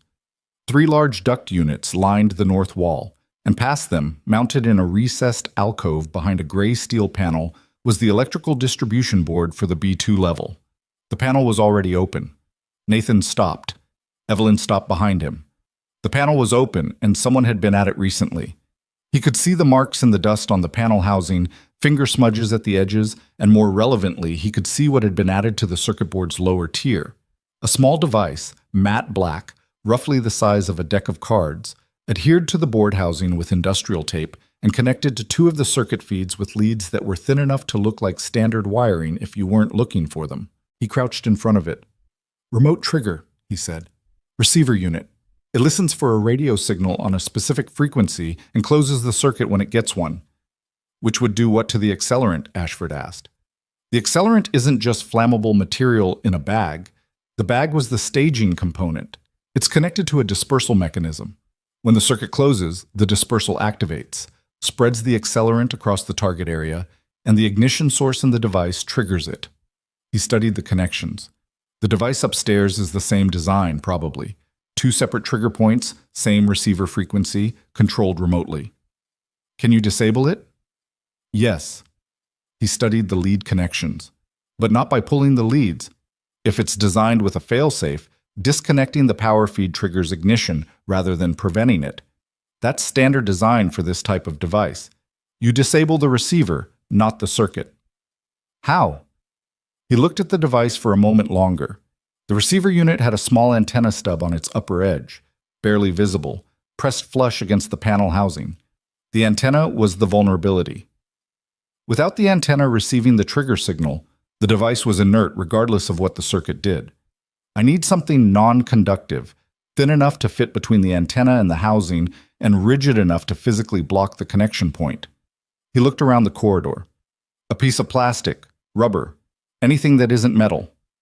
Evelyn reached into her clutch, the clutch that had survived everything the evening had thrown at it with the same durability its owner had, and produced a hotel keycard, plastic, standard thickness, slightly flexible. He took it without comment and worked the edge of the card between the antenna stub and the housing, applying pressure slowly and evenly, watching the card flex and then hold as it found the gap. The antenna lifted 2 millimeters off its contact point. He pressed the card the rest of the way in and held it there. "I need something to hold this in place." Ashford was already reaching into his jacket pocket. He came out with a money clip. Solid, flat, the kind that men of a certain generation used instead of wallets. He handed it over without being asked. Nathan wedged the money clip against the card, locking it in position against the panel housing. The antenna was now physically separated from its contact point. The receiver was blind. He stood up. "The upstairs device," Evelyn said. "Same problem, different floor?" He closed the electrical panel. "But the upstairs device is in the Northeast Service Corridor, which is where Colton's team has been operating." The name settled in the space between them with the particular weight of a variable that hadn't been fully resolved yet. Colton, the head of security, the man who'd dismissed Nathan's report, the man who'd positioned him out of the way. Nathan still didn't know with certainty whether Colton was a willing participant in Hale's architecture or someone who'd been managed and manipulated from within, kept close enough to be useful and far enough from the truth to be deniable. It mattered because it changed how he'd have to approach him. "There's another option," Evelyn said. Nathan looked at her. She held his gaze steadily. "The ballroom. Hale's people are still managing the guests. They need the situation controlled up there while the authorization sequence runs down here. If someone goes back to the ballroom and disrupts their control of the situation, it forces their operatives to respond. That pulls people away from the service level and leaves you exposed in the ballroom. I wouldn't be fighting anyone." She crossed her arms, not defensively, but with the particular posture of someone who'd made a decision and was presenting it, not asking for approval of it. "I know the authorization terminal's hidden safeguards. The protocol has a built-in verification delay, a series of secondary confirmations that only the CEO knows how to trigger. If I'm at the terminal, appearing to cooperate, I can slow the authorization process by cycling those safeguards without appearing to obstruct it. Buy you time to handle the upstairs device. That puts you in the room with people who need you for biometric authorization," Nathan said. "If they decide cooperation is taking too long, then they need me intact and functioning, which gives me leverage I wouldn't have anywhere else in the building." She met his eyes. "And I'd rather be the leverage in a room I understand than a variable in a corridor I don't." Nathan looked at her for a long moment. He thought about the 24 seconds in the ballroom, and about every decision point since, and about the specific quality of Evelyn Brooks's judgment under conditions that would have unmade most people he'd worked with. She wasn't asking him to protect her from the decision. She was asking him to let her make it. "How long can you slow the process?" he asked. 8 minutes minimum, possibly 12, if I play the safeguards carefully." "I need 8. "Then you have 8. He turned to Ashford. "You go with her. Stay close. If the situation changes, I know what to do," Ashford said quietly. Nathan believed him. They split at the B2 stairwell, Evelyn and Ashford going up, Nathan going up separately via the east stairwell that would bring him out closer to the northeast service corridor without going through the main lobby. It was a longer route. It was also the route that kept him out of sight lines that Hale's remaining people might be watching. He moved fast and tried not to think about Evelyn walking back into the ballroom. He thought about it anyway. The east stairwell brought him out on the main floor's east side, past the conference rooms and into a back corridor that connected to the service level. The building was still unnaturally quiet in the way it had been quiet since the ballroom confrontation, the held-breath silence of a controlled situation that everyone inside knew was not normal, and nobody was sure how to navigate. He picked up his pace. The northeast service corridor was where he'd found the duffel bag behind the linen cart. He reached the corridor entrance and stopped, pressing against the wall, reading the space before entering it. 50 feet of corridor, linen carts staged at intervals, the walk-in freezer units on the left, the service exit at the far end. The duffel bag was still behind the cart where he'd found it, which meant either nobody had moved the dispersal device to its final position yet, or the device's final position was always here, the service corridor itself, chosen because it connected directly to the building's main structural duct system. Nathan crossed to the cart in 8 quick steps and crouched behind it. The duffel bag was now open. Someone had been at it. The internal components were partially assembled, a flat dispersal unit connected to a cylindrical chamber that smelled sharply of petroleum distillate, and below that, the same matte black receiver box he'd seen in the electrical panel downstairs, its antenna extended and active. He looked at the antenna. Then he looked at his jacket pockets. The hotel keycard was still in the electrical panel downstairs, holding the money clip in place. He had no equivalent material on him. What he had was a folding multi-tool, his phone, his badge lanyard, 3 loose coins, and the earpiece he'd pulled out of his ear earlier and put in his jacket pocket. The earpiece. It was a standard security earpiece, the coiled acoustic tube type, with a small plastic receiver body and a rubber ear tip. The receiver body was hard plastic, roughly card thickness, and the ear tip was rubber. He pulled out the multi-tool, separated the earpiece body from the acoustic tube, and worked the plastic housing flat with his thumb against the corridor floor until the casing cracked along its seam and gave him a flat piece of hard plastic approximately 3 centimeters by 2. It wasn't ideal. It was what he had. He fitted the plastic shard between the antenna and the receiver housing the same way he'd done it downstairs, moving slowly, controlling his breathing, because the one thing you never did with an ignition device was hurry through your fine motor work. The shard seated with less confidence than the keycard had. The fit was imperfect, the piece slightly too small, and he used his thumb to hold pressure on it while he looked for a secondary lock. His badge lanyard, plastic clip, spring-loaded. He bit the spring mechanism open with his back teeth, which was not dignified, and he was aware of that, and worked the clip body around the antenna stub, using it as a clamp to hold the plastic shard in place against the receiver housing. He tested the pressure with one finger. Held. He sat back on his heels in the service corridor and let himself have 2 full seconds of just breathing. Then his radio, which he'd put back on his belt at some point without consciously deciding to, crackled. Colton's voice. "Whoever's in the northeast service corridor, I can see you on the monitor." Nathan looked up at the ceiling. There was a camera mounted at the corridor junction, one of the 11 he'd confirmed as live from the facilities management office. He'd forgotten about it, which was a failure he was going to examine later when there was time to examine things. He keyed the radio. "Colton? Mercer." A pause. "You want to tell me what you just did to that device?" "I made it inert, same as the one on B2. He stood. "Where are you?" "Monitoring station, first floor." Another pause, longer. "I've been watching the feeds for the last 40 minutes. Nathan waited. "I didn't know," Colton said. The voice was different from the radio voice Nathan had heard all evening. The authority was still there, but something underneath it had changed register. "About the cameras, about the devices, about Hale. But you knew something was wrong." A silence that lasted long enough to be its own kind of answer. "I noticed irregularities in the contract billing 3 months ago," Colton said finally. "I brought them to Hale. He told me it was an accounting reclassification, and he'd handle it." The voice had the flat quality of a man reading aloud from a document he wasn't proud of. "I let him handle it." Nathan thought about what that meant, about a man who'd noticed a thread and chosen not to pull it, not because he was part of the conspiracy, but because pulling threads was uncomfortable, and Hale was trusted, and the discomfort of being wrong was worse than the discomfort of letting it go. It wasn't courage, what Colton had done, but it wasn't treason either. It was the ordinary failure of a person who'd chosen comfort over clarity, and those failures were the ones that other people's carefully constructed operations depended on. "I need you to do something," Nathan said. "What?" "The FBI has an open line from the mechanical room to ground floor, maintenance access. They should have units in the building by now, or very close.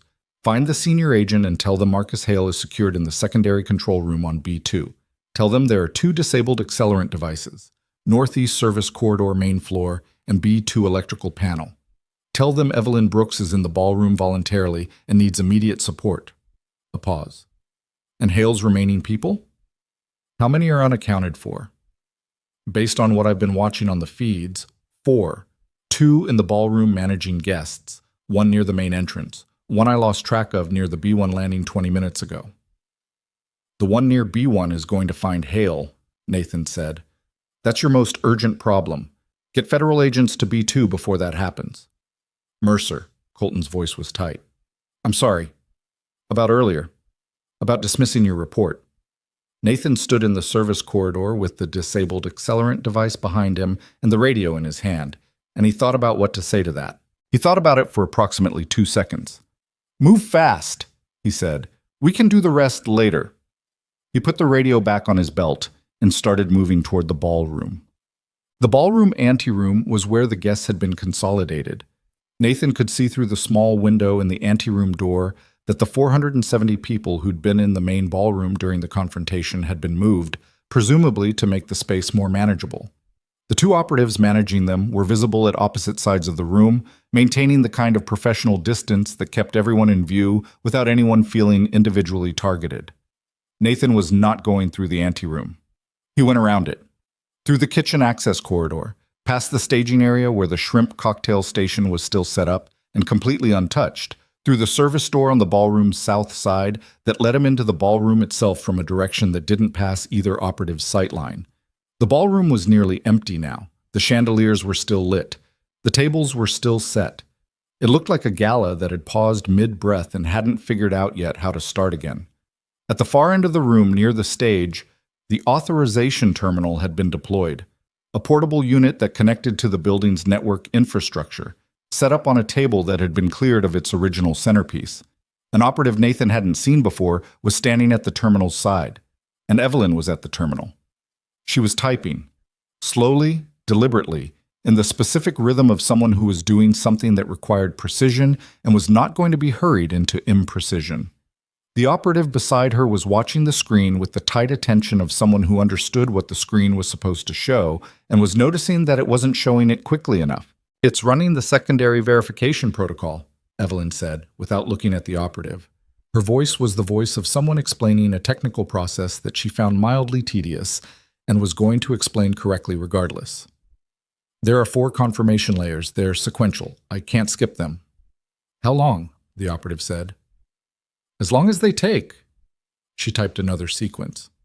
"You can stand over me all evening, but the system doesn't process faster because you're nervous." The operative's jaw tightened. Nathan moved along the south wall toward the stage, keeping to the shadows thrown by the table configurations. He counted the steps between him and the terminal, between him and the operative, between him and the stage exit that connected to the service corridor where he'd have a clear path to the main entrance and whatever federal support Colton was bringing. He was 30 feet out when the operative's radio went. Not Colton's channel. A different channel. A shorter burst of static followed by a voice that spoke in code. Nathan didn't have the context to decode, but whose tone communicated clearly enough. Something had changed. Something had gone wrong. And the information was traveling up the chain fast. Hail. The operative near B1 had found the secondary control room. The operative at the terminal looked at Evelyn. Then he looked around the ballroom. Nathan was already moving. He covered the 30 feet in the time it took the operative to raise his radio to respond, and the response never got transmitted because Nathan's forearm was across the man's radio arm before the transmission cleared his throat, and the terminal was between Evelyn and the floor when the operative went down and knocked the table sideways. Evelyn caught the terminal with both hands before it hit the ground. "That was close," she said. She set the terminal upright on the tilted table. Her hands were shaking slightly, which he only noticed because he was looking for it, and she wasn't trying to hide it from him specifically, just managing it. "Did you slow it enough?" 7 minutes and 40 seconds. She looked at the screen. "The transfer sequence is staged, but not authorized. I cycled the 3rd and 4th confirmation layers twice each. The system read it as standard verification protocol. They didn't know I was stalling. 740 is enough." He looked toward the anteroom. "The agents need to know the ballroom is clear. I know how to get to the anteroom from here without going through the main door." She stood, pulling herself up to her full height with the deliberate posture of someone who'd decided that how you carried yourself in the last stretch mattered as much as how you'd carried yourself at the start. "There's a side corridor. Show me." They moved together toward the stage, and for a moment Nathan was aware of the strangeness of it. The empty ballroom, the Austrian chandeliers throwing amber light across 470 empty chairs, the centerpieces still intact on their tables, a room full of all the architecture of a celebration that had become something entirely different. The side corridor was where Evelyn said it was. Nathan went through first, found it clear, and held the door for her. In the corridor 20 feet ahead, 2 people were approaching from the other direction. Nathan's hand came up. Then he saw the FBI tactical vests. The lead agent, a woman in her 40s with the economical movement of someone who'd cleared rooms for 20 years, saw Nathan at the same moment and raised one hand in a halt signal to the agent behind her while her other hand rested on the sidearm at her hip. "Nathan Mercer?" she said. "Yes." She looked at Evelyn. "Evelyn Brooks?" "Yes," Evelyn said. The agent lowered her hand from her weapon. "Agent Diana Reyes, FBI Chicago. We've had your phone line open for the last 41 minutes. She looked at Nathan with the specific expression of a federal agent who has processed the gap between what a situation was supposed to look like and what it actually looked like. "Your head of security briefed us on the downstairs situation. We have teams at B2 now. Hale needs to be in custody." "Yes, we're working on it." She looked around the corridor. How many hostile personnel are still unaccounted for on this level? One that I know of, possibly two. Nathan looked back toward the ballroom. The ballroom-adjacent anteroom has approximately 470 civilian guests being managed by two operatives. Neither operative had a weapon visible when I last had eyes on them, but assume armed. Reyes turned to the agent behind her and gave 3 quick hand signals that Nathan didn't know the Bureau's specific code for, but could read by context. Split, flank, hold. The agent moved. The accelerant devices, Nathan said. Disabled, per your description from the open line. Reyes looked at him carefully. You disabled both of them? Yes. Using a hotel keycard and a money clip. And an earpiece. She looked at him for one more second, absorbing the complete picture of Nathan Mercer in a way that he suspected she was going to be writing about in reports for the next several weeks. Then she moved her attention to Evelyn. Ms. Brooks, I need you to stay with Agent Kowalski. She indicated a third agent who had appeared from the service access behind them. While we secure the ballroom and the anteroom, can you do that? Yes, Evelyn said. Then, the authorization terminal in the ballroom needs to be secured. The transfer sequence is staged but not completed. If anyone with executive system access gets to that terminal, I understand. We'll handle it. Reyes looked at her once more, the look of someone making a fast assessment and deciding it's favorable. You did well tonight, Miss Brooks. I had help, Evelyn said. She glanced at Nathan, briefly, with an expression that didn't try to be more than it was. Reyes moved toward the ballroom. Nathan started to follow. Mercer. Reyes didn't look back. Stay with Agent Kowalski. There's still one unaccounted operative. Stay with Agent Kowalski. He stopped. He stood in the corridor and listened to the sounds of the ballroom response beginning. Controlled, professional, the specific sounds of people who'd been trained for exactly this kind of entry and were doing it correctly. And he made himself stay where he was, because the hardest discipline was knowing when your part was done and someone else's had started. Evelyn was beside him, and Ashford appeared from the anteroom side corridor a moment later, escorted by another agent, his jacket rumpled and his silver hair slightly disordered, but his posture still military straight in the way that some things never entirely left you. He looked at Nathan and gave a small nod that said several things without saying any of them out loud. Nathan nodded back. The next 40 minutes were not what people wrote about when they wrote about nights like this. The next 40 minutes were the long administrative tale of a crisis. Federal agents in body armor moving through a ballroom while 470 people who'd been sitting in a room under armed management for over an hour alternated between stunned silence and the particular chaos of people who'd been quiet for too long and had things to say. Guest medical checks. Witness statements. The careful unwinding of everything Hale's operation had put in place, piece, by people who'd been trained to do it carefully rather than quickly. Nathan sat on a folding chair in the anteroom that had held Richard Ashford captive an hour ago, and he let the medic who'd been deployed with the federal team look at his jaw and his ribs, and he told her honestly that the jaw was bruised and the ribs might be cracked, but he wasn't sure, and she told him that wasn't something he should be uncertain about, and he said he'd had a busy night. She taped his ribs and gave him a cold pack for his jaw and moved on to the next person. He checked his phone. 2 missed calls from the neighbor who watched his daughter, a text that read, "Lily is asking when you're coming home. Everything okay?" He looked at the text for a moment. Then he wrote back, "Tell her I'm on my way. I'll be there by midnight."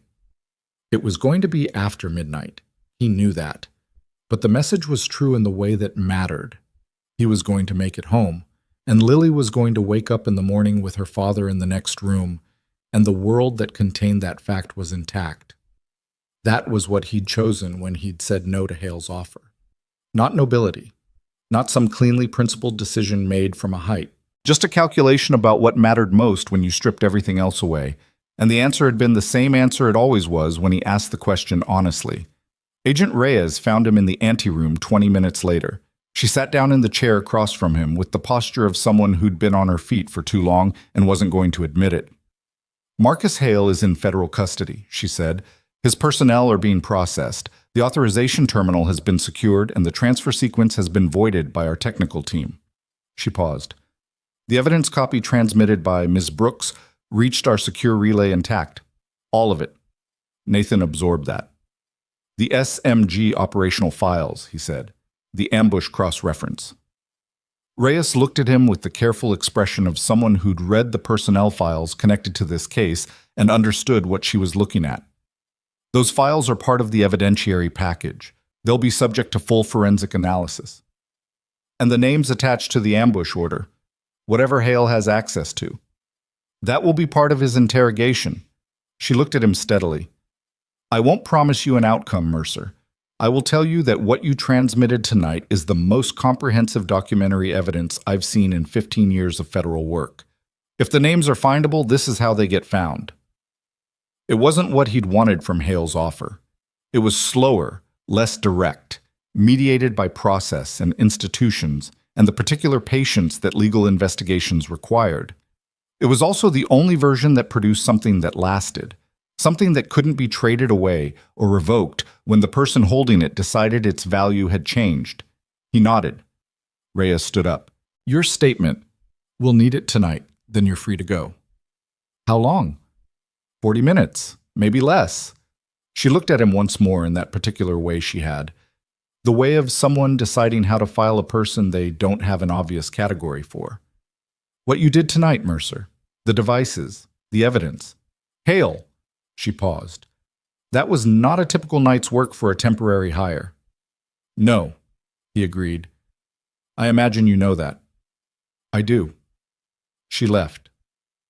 Nathan sat with the cold pack against his jaw and listened to the anteroom filling slowly with the sounds of a situation being managed by people who were supposed to manage it, and he thought about his daughter's face. He thought about the line between her eyebrows, the way it appeared when she was doing her homework, and something wasn't adding up, and she hadn't decided yet whether to ask for help. He was going to be home by midnight. He would be a little late, but he would be home. And that was the only math that mattered at the end of the night, when the rest of the numbers had stopped moving. Somewhere on the other side of the building, through 3 floors and 100 corridors, Evelyn Brooks was talking to federal agents in the ballroom, and the Austrian chandeliers were still lit, and 470 people were finding their way back to something that resembled the evening they'd expected to have. Nathan closed his eyes for 30 seconds. Just 30. Then he opened them, stood up, and went to find the agent who needed his statement. He had a promise to keep by midnight. He was 43 minutes late. The neighbor's daughter, a 22-year-old nursing student named Carrie, who babysat 3 nights a week and had a policy of not asking questions that weren't her business, opened the apartment door before Nathan finished reaching for his keys, which meant Lily had been watching for him from the front window. She did that sometimes when he was late. He'd told her once that it was okay to go to bed, that he'd always come home, and she'd looked at him with the particular expression of an 8-year-old who understood the sentiment completely and had decided it wasn't sufficient reason to stop watching the window. She's still up, Carrie said, unnecessarily. Thanks for staying. He handed her cash, more than the rate, because it was after midnight and she had a pharmacology exam in the morning that she hadn't mentioned, but he knew about because he knew her schedule the way he knew the schedules of everyone in Lily's immediate orbit. Carrie left, and Nathan stood in the doorway of his daughter's room. Lily was in bed with the covers pulled to her chin, which was how she slept when she was pretending to be asleep and how she never slept when she was actually sleeping. Because when Lily actually slept, she sprawled in a diagonal that occupied 80% of any available mattress space. She was watching him from under her eyelashes. I can see you, he said. She opened her eyes fully. You said midnight. I know. It's 12:43. I know. She studied him for a moment with the particular quality of attention that she'd had since she was small, the way she looked at things she was trying to understand, not just things she was trying to memorize. He was aware not for the first time that she was going to be someone significant when she grew up, not in the way that parents told themselves their children were significant, but in the actual, observable, structural way that certain people were. The ones who noticed things and thought about what they meant and asked the questions that other people had learned to stop asking because asking them was inconvenient. Your face, she said. He'd forgotten about the bruise. The cold pack had brought the swelling down, but not enough to make it invisible to someone who knew his face the way his daughter knew his face. "It's fine," he said. "It's not fine. It's purple." "It'll be less purple tomorrow." She sat up, pulling the covers with her, and looked at him with an expression that was so precisely Sarah's that it stopped him in the doorway for a full second. Not painfully, just completely. The line between her eyebrows, the specific quality of a person deciding whether they were satisfied with an answer. "Did something happen at work?" she asked. He crossed to her bed and sat on the edge of it. The mattress was too soft. They needed a new one, had needed one for 8 months. It kept not being the right time to deal with it. He put his hand on top of her head, not ruffling her hair, just resting it there. "Something happened at work," he said. "I'm fine. Everyone's fine." He paused. "It was a complicated night. Were you protecting someone?"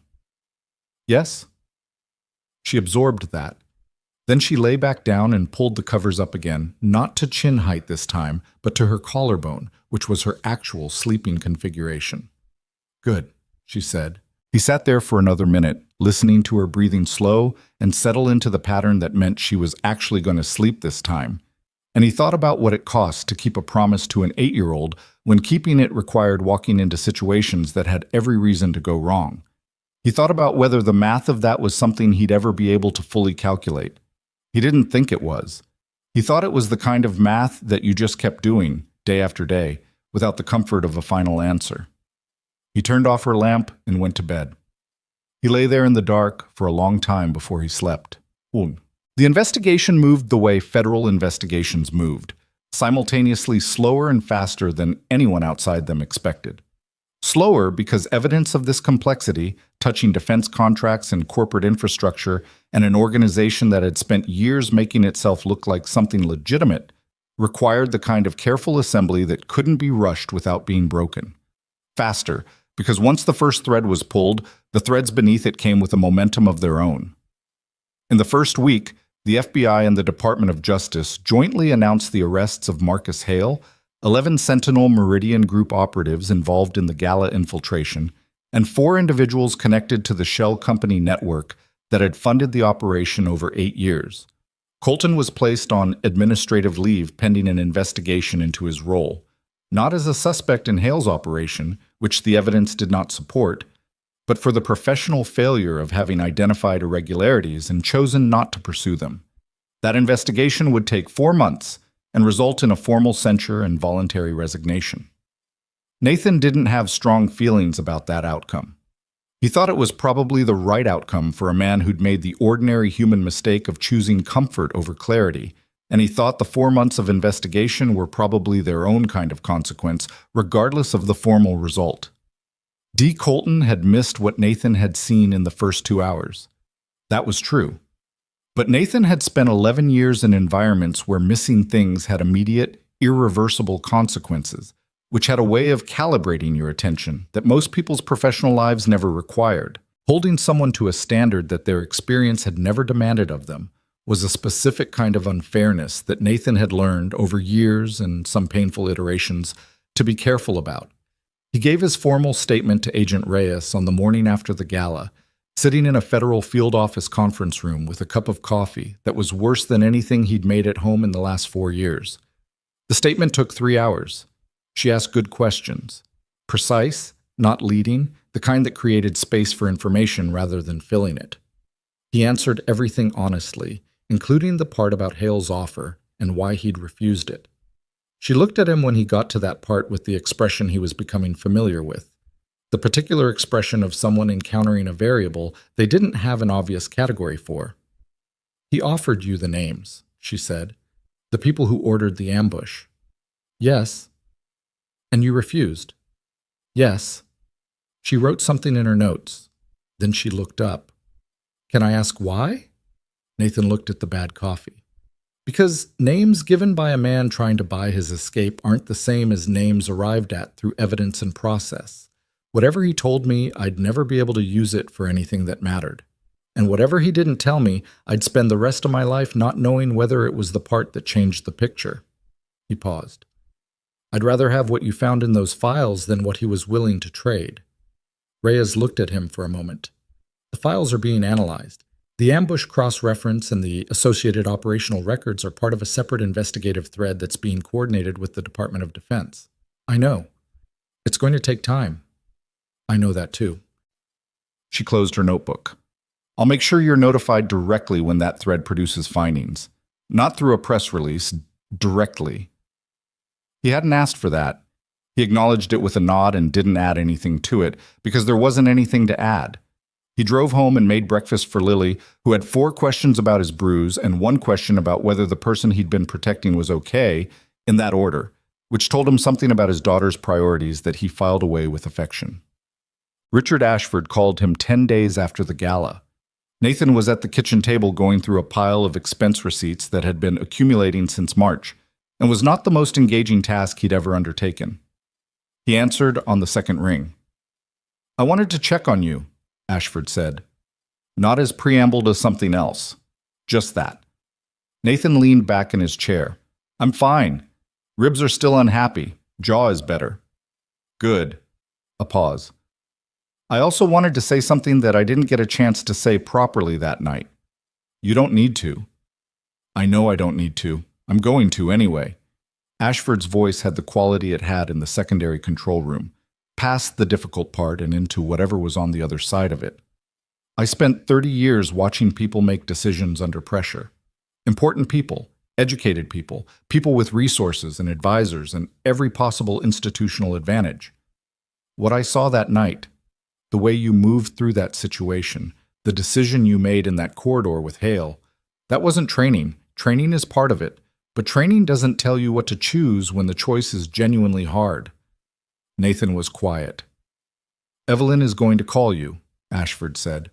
When she does, listen to the whole thing before you answer. I'll listen. Good.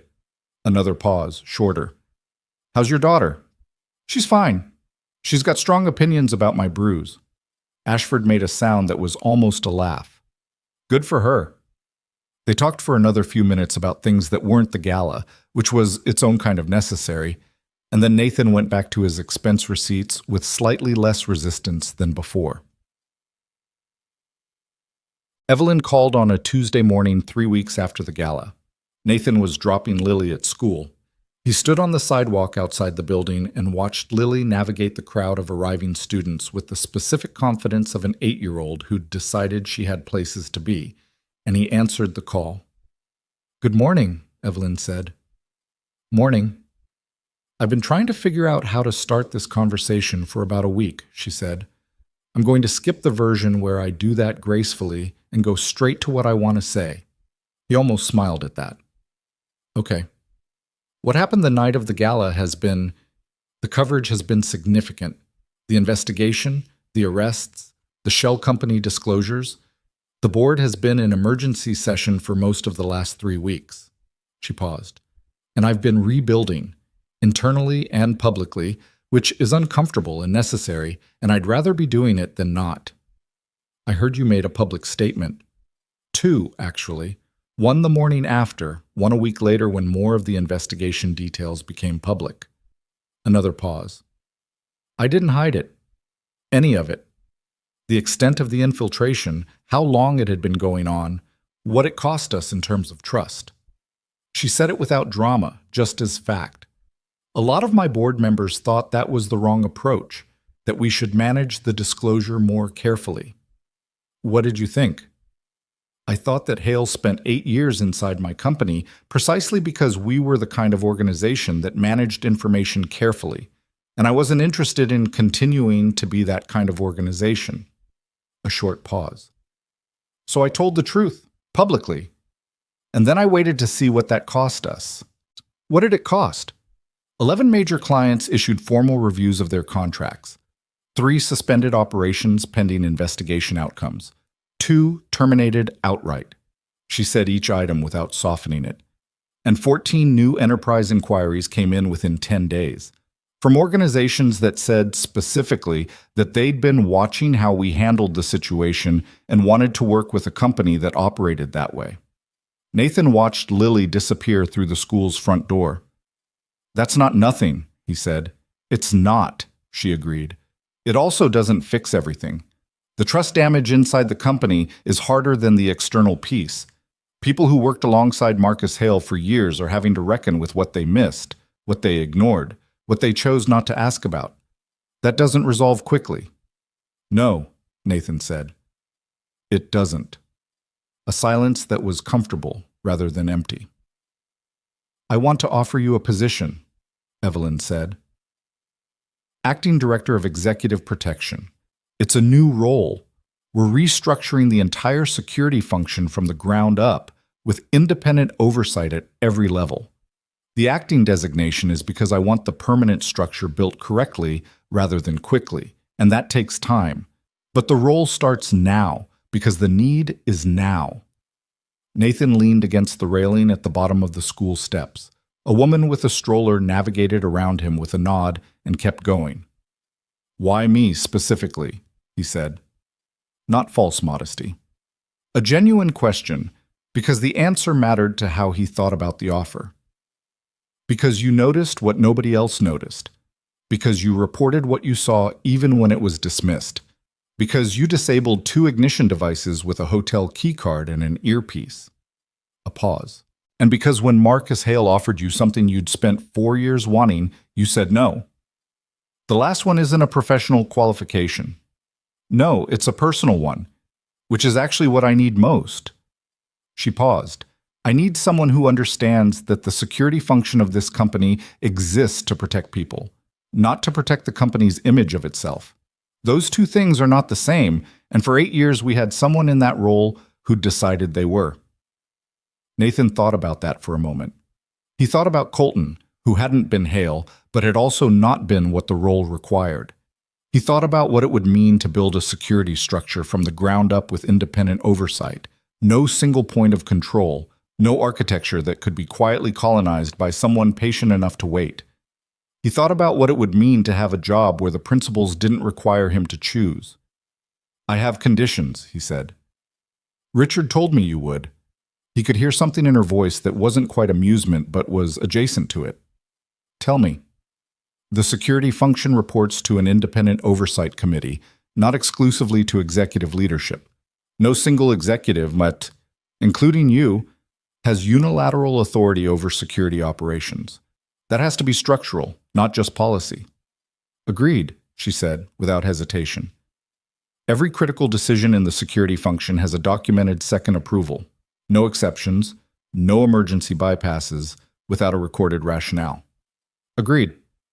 And I have a daughter who's 8 years old. There are things I will not miss for this job. Recitals, school events, the stuff that doesn't reschedule. That's not negotiable. A pause, slightly longer than the previous 2. Nathan, Evelyn said, and something in her voice had shifted.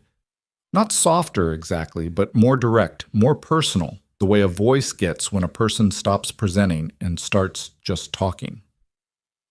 I had a father who missed everything for his job. I built this company in part because I needed something to prove it was worth it to him that he did. And then I looked up one day and realized I was doing the same thing. She paused. The stuff that doesn't reschedule is exactly what I'd want you protecting. I'm not interested in a director of anything who's forgotten why protection matters. He stood on the sidewalk outside his daughter's school and thought about what it meant to find a place where the things you were asked to do matched the things you believed were worth doing. He'd spent 11 years looking for that in the military, and he'd found it. And then he'd lost it in one night in a situation that the official record still didn't fully account for. He'd spent 4 years since then doing work that was good enough and necessary enough, but never quite the right shape. I'll take it, he said. Acting. Acting, she confirmed. For now. One more thing. Tell me.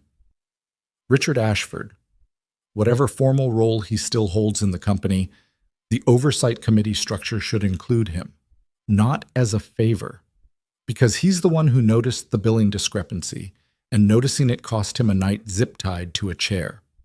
That kind of attention deserves a formal place in the structure. A silence, and then something that was definitively a sound of amusement. He said you'd say that too, she said. He started on a Monday. The Hawthorne Dynamics building in downtown Chicago was a different building to walk into when you were walking into it as something other than temporary staff. Nathan noticed that without sentimentality and without overreading it, it was just true that the way you moved through a space changed when your relationship to it changed. And there was information in that about how much of what people called confidence was actually just legibility, knowing where you fit and being seen to fit there. His office was on the third floor, which was where the senior security function had always been housed. It was a good office, not large, not decorated, a window that faced west and would get afternoon light when the Chicago weather was cooperating, which was its own kind of optimism. Someone had put a desk in it and a chair and a filing cabinet and not much else. He liked it. His first meeting was with the 3 security team members who'd been on the legitimate end of the Gala night operation, who'd been managed around, kept in the dark, given assignments that positioned them away from the actual vectors of the infiltration.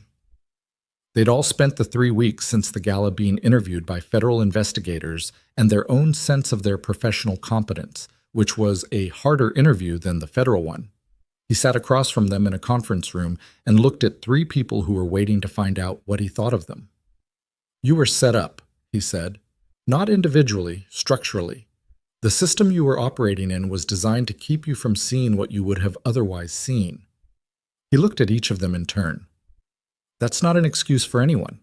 It's a fact about how this kind of operation works. Understanding that fact is the starting point for building something that doesn't have the same vulnerability." One of them, a woman in her 30s named Vasquez, who'd been positioned at the main entrance on Gala night, said, "We should have caught the camera feeds." "Yes," Nathan said. "Who had access to the monitoring system that night?" A pause.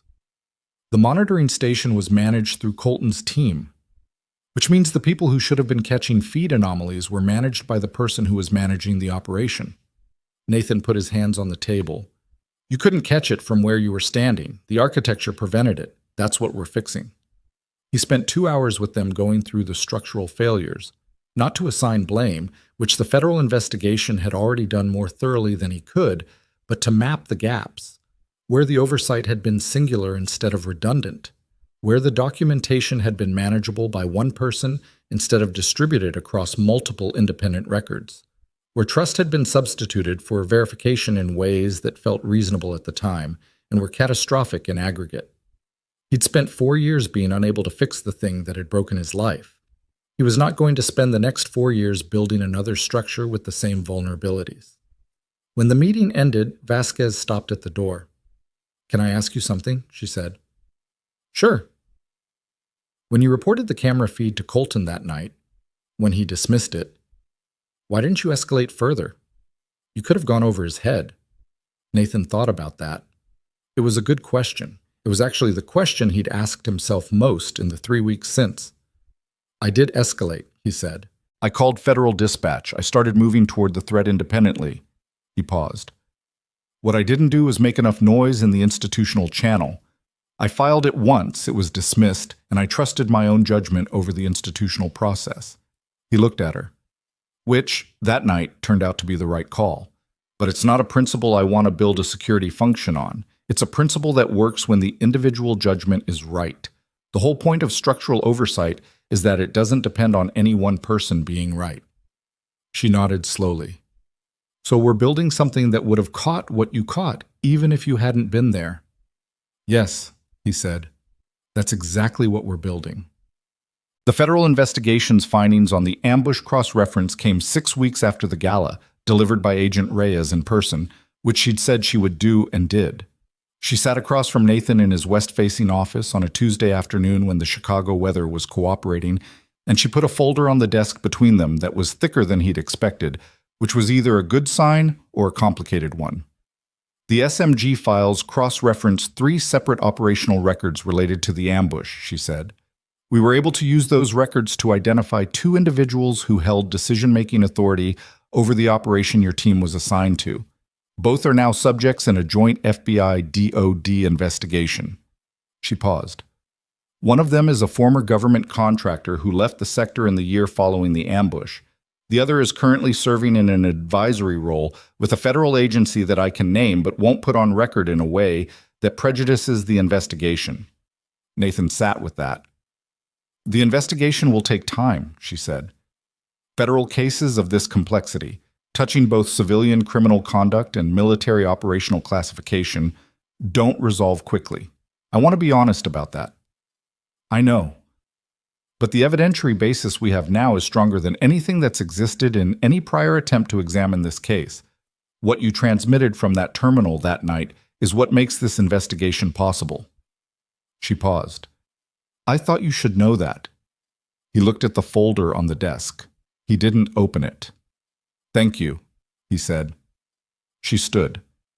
One more thing. She picked up her jacket from the chair back. I've been doing this work for 20 years.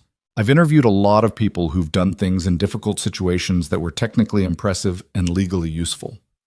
She looked at him. What you did that night, not the tactical part, the decision part. I'm going to think about that for a while. After she left, Nathan sat in his office for a long time without doing anything specific. He thought about what it meant to wait for justice through a process, rather than taking it through a moment. He thought about what 4 years of carrying something felt like compared to whatever the next phase felt like, which he didn't have a name for yet. Not resolution. Resolution was a word for things that had clean endings, and this wasn't going to have a clean ending. It was going to have a gradual one, the kind that happened through incremental proceedings and legal findings and institutional processes that moved on their own schedule without regard for the internal timelines of the people they affected. He thought about Sarah, about her voice specifically, the way she'd talk through problems, not working toward a conclusion, but working toward clarity, which was a different thing. She'd believed that clarity was more valuable than certainty, that understanding what was true was more useful than deciding what you needed to be true. He'd spent 4 years needing to know who was responsible. He still needed that. But somewhere in the last 6 weeks, the need had changed shape, from something urgent and consuming to something that could wait, because it was now in motion in a system designed to produce answers, and adding his own urgency to that system wouldn't make it faster, only noisier. He opened his desk drawer and put the folder inside it. Then he closed the drawer. He had work to do. On a Friday, 3 weeks after that, Nathan picked Lily up from school and they walked to the taco place on Meridian Street that she'd been asking about for 2 months. It was not, as it turned out, particularly good. The chicken was dry and the salsa was clearly from a jar, which was a decision that he had opinions about but kept to himself because Lily had been anticipating this meal for 8 weeks and was eating her mediocre tacos with the complete satisfaction of a person whose expectations had been exactly met. "How's the new job?" she asked. She asked this with the specific gravity of a person who'd decided that job questions were adult questions and she was going to ask them properly. "Good," he said. "Complicated. Interesting. Do you like the people?" He thought about Evelyn, who had spent the last 3 weeks doing the harder work of rebuilding trust inside a company that had been quietly hollowed out, doing it without pretending it was easier than it was. He thought about Ashford, who had joined the oversight committee with the particular energy of a 71-year-old man who'd been zip-tied to a chair and had decided that was an excellent reason to be more involved rather than less. He thought about Vasquez and the rest of the security team, who were building something new with the specific seriousness of people who understood what it cost to get it wrong. "Yeah," he said. "I like the people." Lily nodded as though this had been the key question and had now been satisfactorily resolved. She went back to her dry chicken taco. "Dad?" "Yeah." "You never told me what happened to your face, the real version." He looked at her, 8 years old, with the line between her eyebrows. "The real version is I was protecting someone and it got physical and I got hit in the jaw," he said. "Did the person you were protecting end up okay?" "Yes." "Did you stop the bad guys?" He thought about Hale in federal custody. He thought about the SMG operatives being processed, the shell companies being unwound, the 11 major clients reviewing their contracts, and the 14 new inquiries that had come in because a company had decided to tell the truth. He thought about an investigation that was now in motion that hadn't been in motion 6 weeks ago. "Yeah," he said, "we stopped the bad guys." Lily considered this with the seriousness it deserved. Then she picked up the last of her taco. "Good," she said. "Same as before." He looked at her across the table in the taco place on Meridian Street, with its jar salsa and its dry chicken and its fluorescent lighting that was doing nobody any favors, and he thought that the thing people didn't tell you about the moments that mattered most was how ordinary they looked from the outside, how the most important things happened in unremarkable rooms, at mediocre taco places, in the space between one ordinary sentence and the next. The evening outside was early autumn, which in Chicago meant the light lasted longer than it had a right to, and the temperature couldn't decide what decade it was in. They walked home after, taking the long way because Lily wanted to, past the park where she liked the swings and the hardware store where Nathan always stopped to look at the window display for reasons he'd never fully articulated. She held his hand for part of the walk, then let go when she decided she wanted to walk faster, then fell back beside him when the faster walking lost its appeal. This was the rhythm of walking with an 8-year-old, and he knew it well enough that it was its own kind of language. He thought about what Evelyn had said on the phone, that she'd built a company partly to prove something to her father, and had looked up one day to find she'd built the same absence into her own life. He thought about how often the things people ran from and the things people ran toward turned out to have the same shape when you looked at them from far enough away. He wasn't certain he'd avoided all of that. He'd been away for deployments and long jobs, and nights that ran past midnight. He'd been present in body and somewhere else in the parts of himself that Lily most needed to reach. He'd done better some years than others, and he told himself the math worked out, and some of it had, and some of it hadn't, and the honest accounting was probably somewhere he'd never finish making. But he was here tonight, walking the long way home because his daughter wanted to.